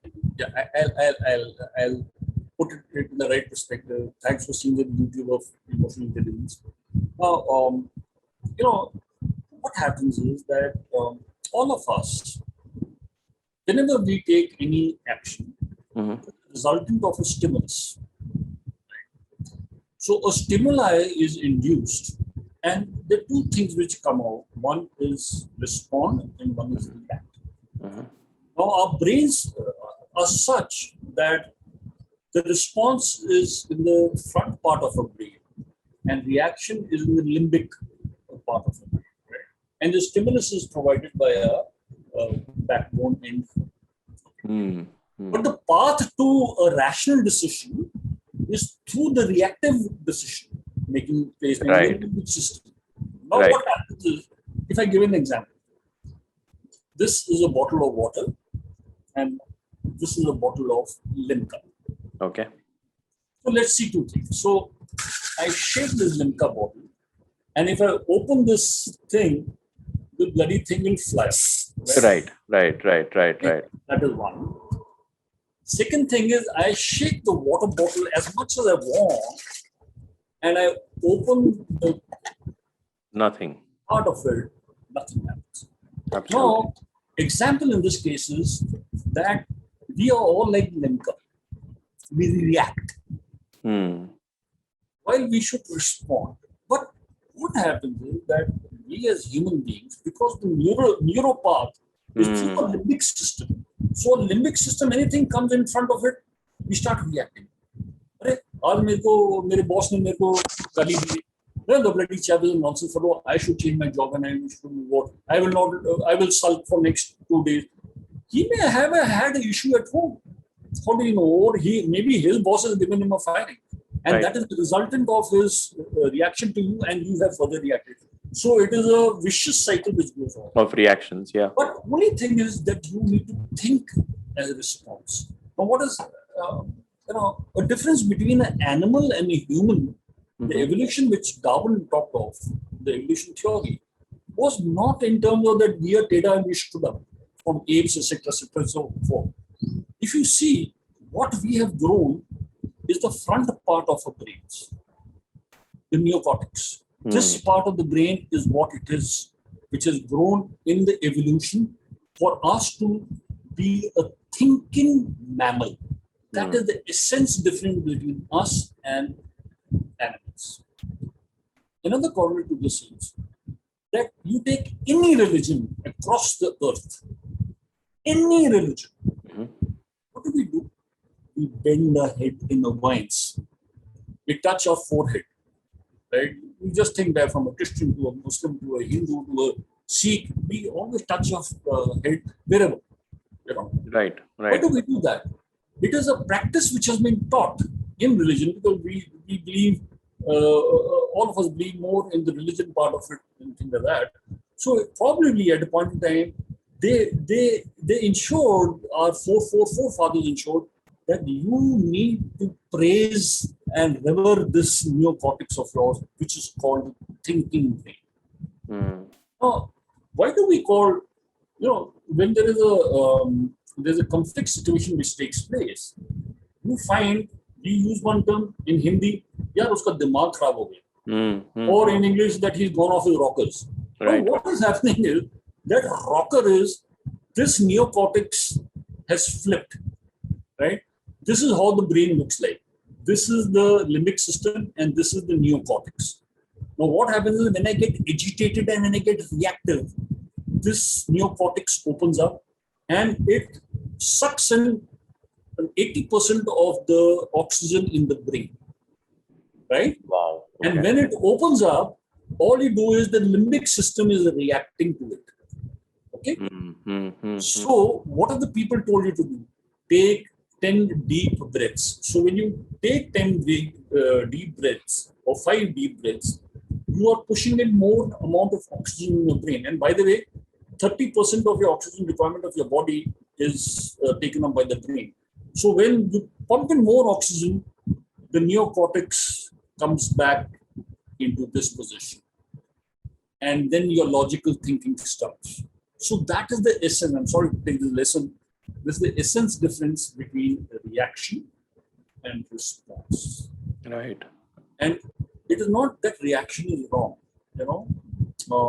We in the army have a thing known as when anything fires on someone fires on us, we got dash, down, crawl, observe, fire. These are 5 principles which we work in, and we do it even without thinking. We react without thinking. Dash, Right. down, that will put your head down, crawl into an advantageous position, observe where is the fire come from, and then fire. So that is a reaction. So it is not necessarily the reactions are wrong. At times, suppose you were sitting there, Harshan, and I said, Harshan, I can see a hand grenade which is going to explode behind your back. So will you have a logical thinking, अच्छा ये hand grenade को 30 second लगेगा, मेरे पास अभी 18 second और है, फिर मैं निकल, you really react and you dash out of the door. Absolutely. But reaction also saves your skin, and that saved our skin, our forefathers' skin 60,000 years ago, when when predators went after us, people went to kill us for khana pina, whatever it is. So that's what it is all about. And reaction is a lot to do with the subconscious as well, right? How you're training yourself to react. Exactly. So, like in the army, when we are put into adverse situations, we are put into a doctored adverse situation. I sent you a video of commando training. Right. We in combat arm have to do commando training for those 31 days or sheer bloody hill. We start PT in the morning at 2 o'clock. For 4 hours, we do bloody PT, and then we have breakfast, and then make a roll. You vomit it out. And it is sheer hill. The hill with difference. The hill is that it tells me that how much punishment my body can take. Right? How much confidence I gain in myself when I take the punishment, and how I work as a team. That when I have to operate behind enemy line, which we do, by the way, without divulging anything. Because we are on the line of control, we do whatever. We do go into enemy lines and do whatever disruptions in peace times. We do that. That is known as moral ascendancy. But it teaches you how to do it. Right? The commando training is one essence of thing, and they instill fear in you. They make you walk on a plank which is 6 to 8 inches wide, and at 55 feet you have to walk, and then you have to climb 4 steps, then climb down 4 steps.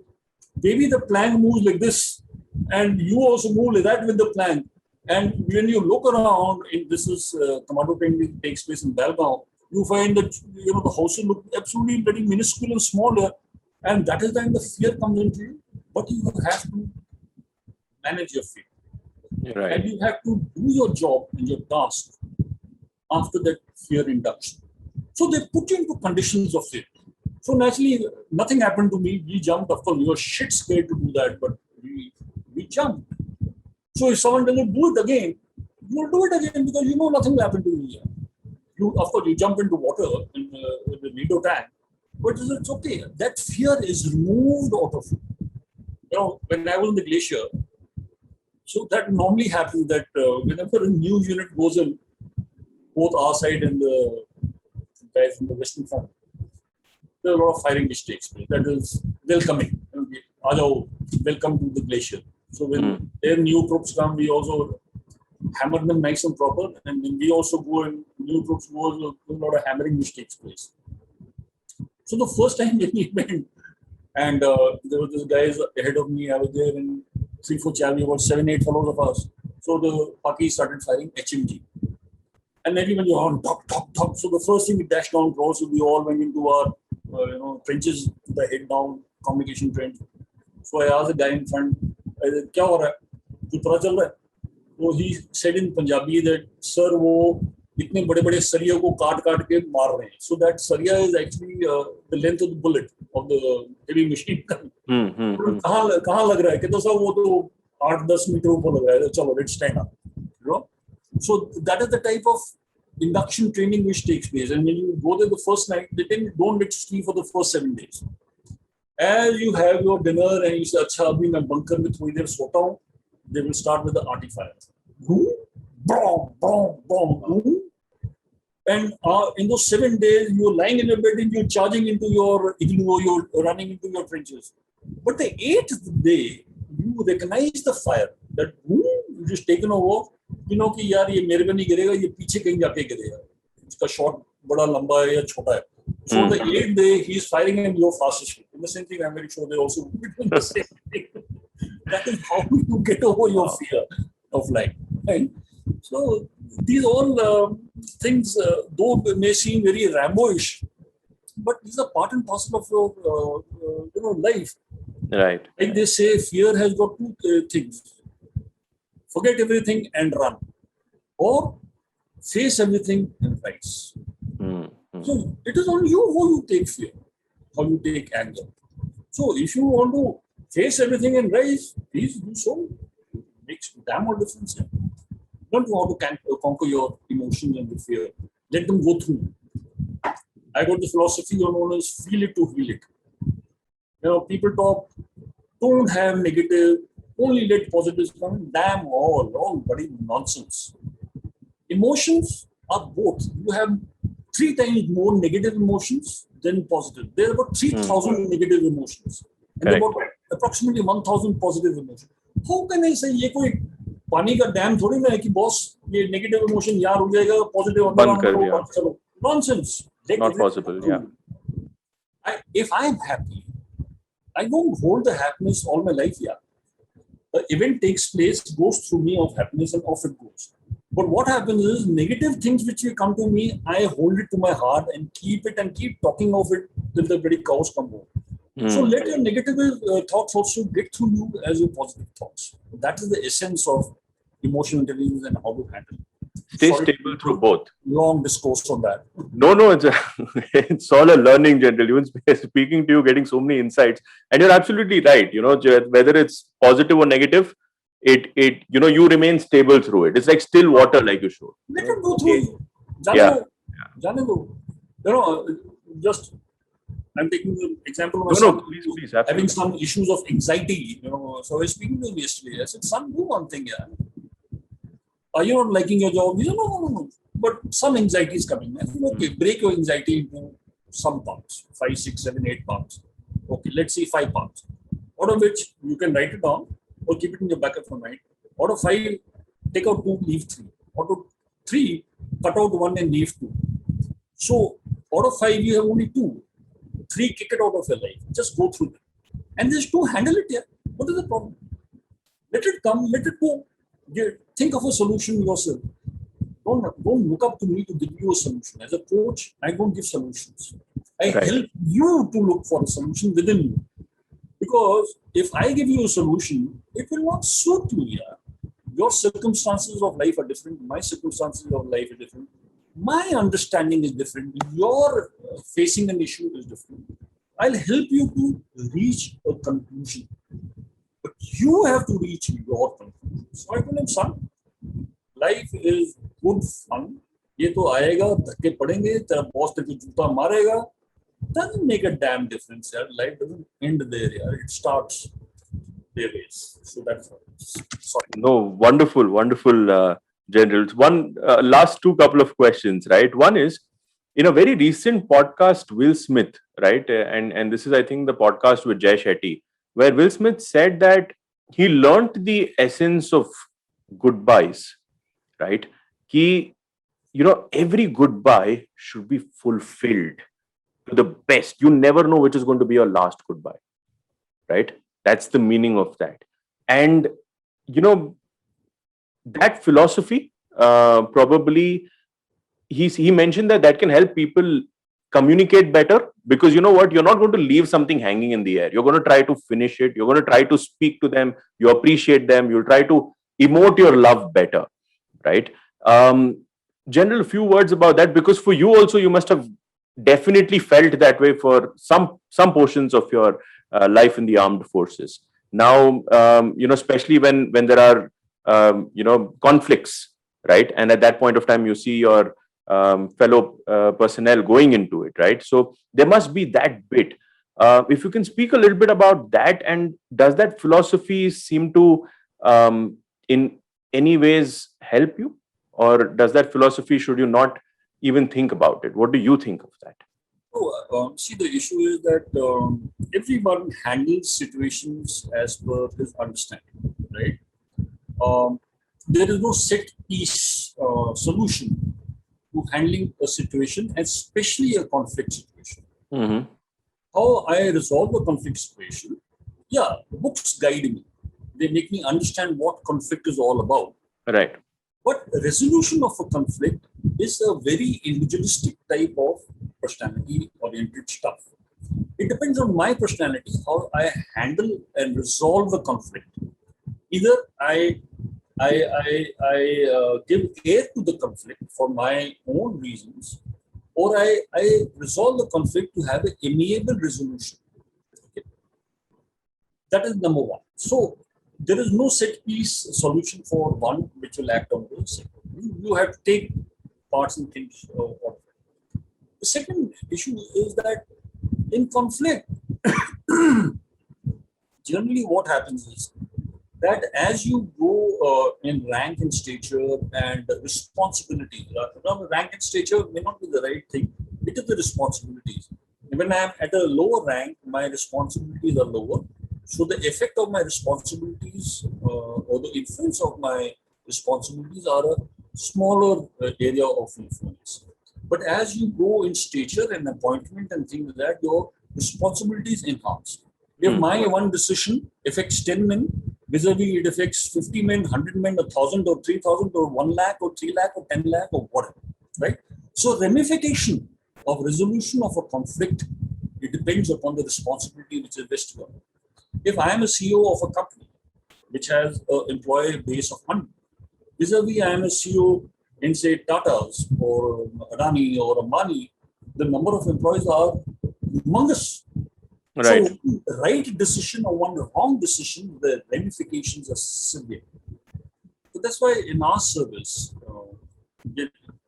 it's imbibed into us and taught into us that whenever you take a decision, because our decisions actually have, they're not anything which is related to resources, right? There's nothing related to monies or it's not related to revenue. It is related to life, which is the costliest thing which is possible. So here we are taught that how to take a decision in conflict situations where the time is at essence. I do not know how many army officers you are exposed to, but you find one quality in them is to take a decision, and most important is a timely decision. Mm-hmm. We are taught that you have to take a decision. You know, there are people who get into a rigmarole of information. In information, ये भी आ जाए, ये भी आ जाए, ये भी आ जाए, फिर मैं decision लूँगा. That is not right. You have to take a timely decision to resolve an issue, resolve a conflict, or resolve anything in your organization per se. That's number one. Because what happens is, I normally ask people, what is, हम बोलते हैं decision, what is decision actually? How do you define decision? It is very simple. Decision is defined by two things: stopping of information, halting of information, and starting action. That now I have the information what I want. It may not be full. Information can never be full. And now I take action. That is the essence of decision. And is a decision right or wrong? You can never depict. You can never talk of it in the future thinking, my decision will be right. You go there and you look back and then you say in hindsight, yes, my decision was right. Or in hindsight, my decision was wrong. or in hindsight, my decision taken is 80% right and 20%.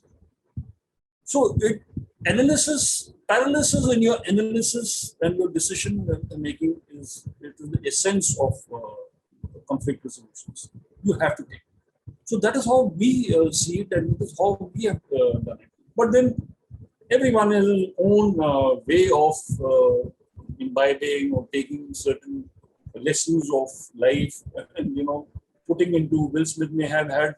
I also listened to his YouTube stuff. It was amazing the way. Amazing, yeah. The essence of these gentlemen who are brilliant orators. It's that you're mesmerized with the way they convince you. The convincing power is amazing. Absolutely. Not that Will Smith, being in Hollywood, would have had some amazing experiences of his life. You have amazing experiences. I have amazing experiences. Many people have the amazing experiences. But how you communicate, how you convey, and how do you influence, that is what it is all about. General Sai, so my last question, and this is the question to wrap up, is if you could just tell our listeners some mantras that you follow in life, that these are definitely things, or they may be habits, they may be anything, that these things I incorporate in my daily life, or this is how I lead my life, and can also guide our listeners to probably see and it may add value to their life as well. Harshan, I always as a child, and even now as a older guy, I have never lost the thing of dreaming. I dream a lot. I have the ability to dream, because if I have the ability to dream, I have the ability to achieve. If I can't dream, I cannot achieve. So my first lesson is that I have the ability to dream big and bold. Don't worry. आज नहीं तो कल that bloody thing तेरा dream पूरा होगा. I'll tell you a small incident here. My father was here in Delhi, posted, and we used to stay just close to where the Republic Day parade takes place, Rajpath in Delhi. And we used to stand on the rooftop to see the march, contingent march past. And I was mesmerized with tall guys, handsome fellows marching away, and people shouting and cheering and all. I used to always think, "Yaar, meri bari kab aayegi?" I already also want to be there. You love accolades and you love to be cheered and things. In my school, I was in NCC in Delhi. I was never selected. Then I joined NDA and became an officer, because young officers take part in the parade. They lead the contingent. I was never selected or rejected. But the dream, I never let it die. I always felt that before I retire, yaar, मेरे को एक मौका मिलना चाहिए. I want this, I desperately want to be on the Rajpath. And would you believe it, Harshan? I was in my last 2 years of my career, in the twilight of my career, I was posted in Delhi, and I led the Republic Day parade in 2016 and 17. It was there on YouTube. What an honor. You can see it. And what an honor it was. I enjoyed, it was a tough time, but I enjoyed every moment. I'm telling you, when you're standing in your gypsy, erect and this thing without even moving or twitching a muscle, and you hear the Janta sing Bharat Mata Ki Jai, bloody shit, yeah, you feel like saying Jai yourself, of course, because you're on parade, you can't do that. Yeah. But I could feel my, even now also, my hair rising on its end with that amount of josh which was created by thousands and lakhs of people shouting throughout the way from Vijay Chowk till Red Fort, right? And I told my dad, I said, "Dad, my dream has come true, yeah." He said, "Son, even my dream has come true. I always wanted you, to be there on the parade." I remember when you used to climb the bloody rooftop and look at it and say, "Yeah, Papa, Dad, I want to be there." Yeah, I'm so thankful to God that He's realized that dream. So, never let your dreams die. Think of your dream. Dream it, yaar. Hoga, zarur hoga. There's a book, read it, The Alchemist, by Paul C. Right. Beautiful book. It talks of your dreams. Second point. As a person, you may be a leader or you may be aspiring leader. Don't have an attitude. Be very clear. Don't have an attitude. Have a standard. Don't have attitude. Have standards. And standard is not for others, it's first for yourself. If I feel that I need to ensure that my people have high level of integrity, maybe you should have high level of integrity first.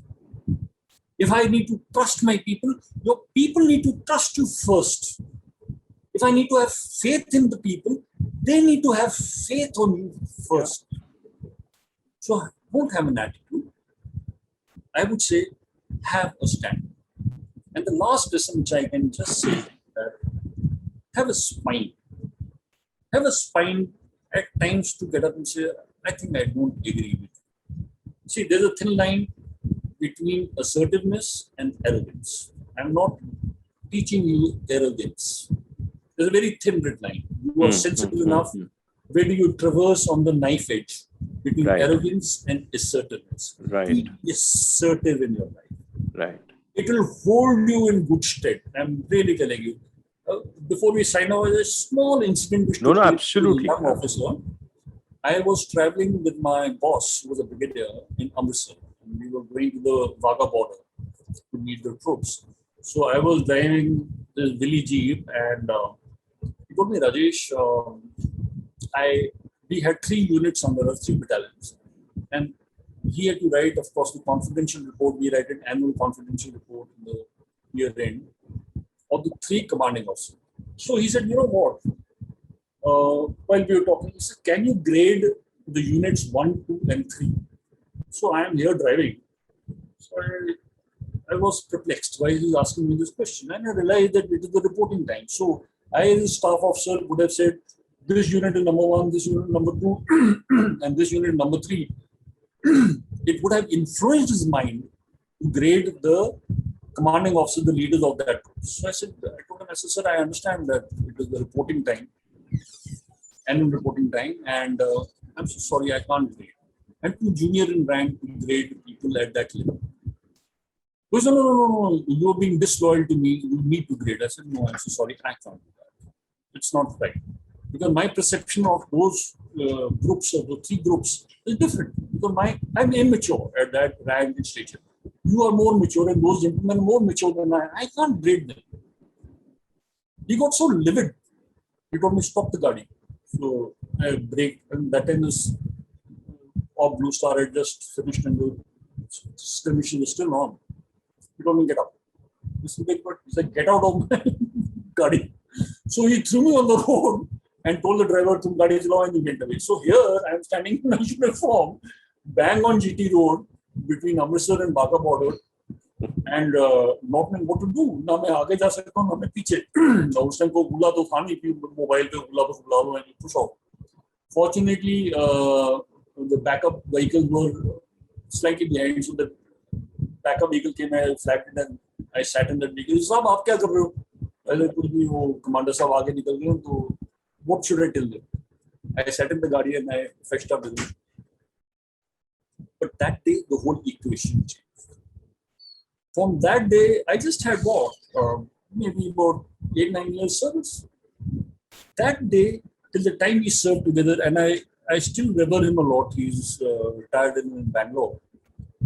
That from that day onward, whatever there was an issue, he would always look up to me to give him a unbiased opinion. So at times you feel कि मेरी तो बात लग जाएगी यार, मैंने boss के against बोल दिया. But better to be assertive. Better to have a spine in life, right? So be assertive, don't be arrogant. So don't take a wrong lesson. So that is all I have to gyan which I have to bond with you. Wonderful, wonderful lessons, Major General Rajesh Sahai. It's been an honor. It's been a privilege for me to be able to listen to you and interview you like this. And I truly thank you for being a part of my podcast. Thank you, Arshan. And I am this is the first time any guy has shown an interest to interview on podcast with YouTube. But I am really, really grateful to you, young fellows. And you have my profile. Anyone is I am approachable on my mobile, on my WhatsApp. I'm on LinkedIn. There's a lot of work I do for people, and a lot of work I help out people. I mentor people.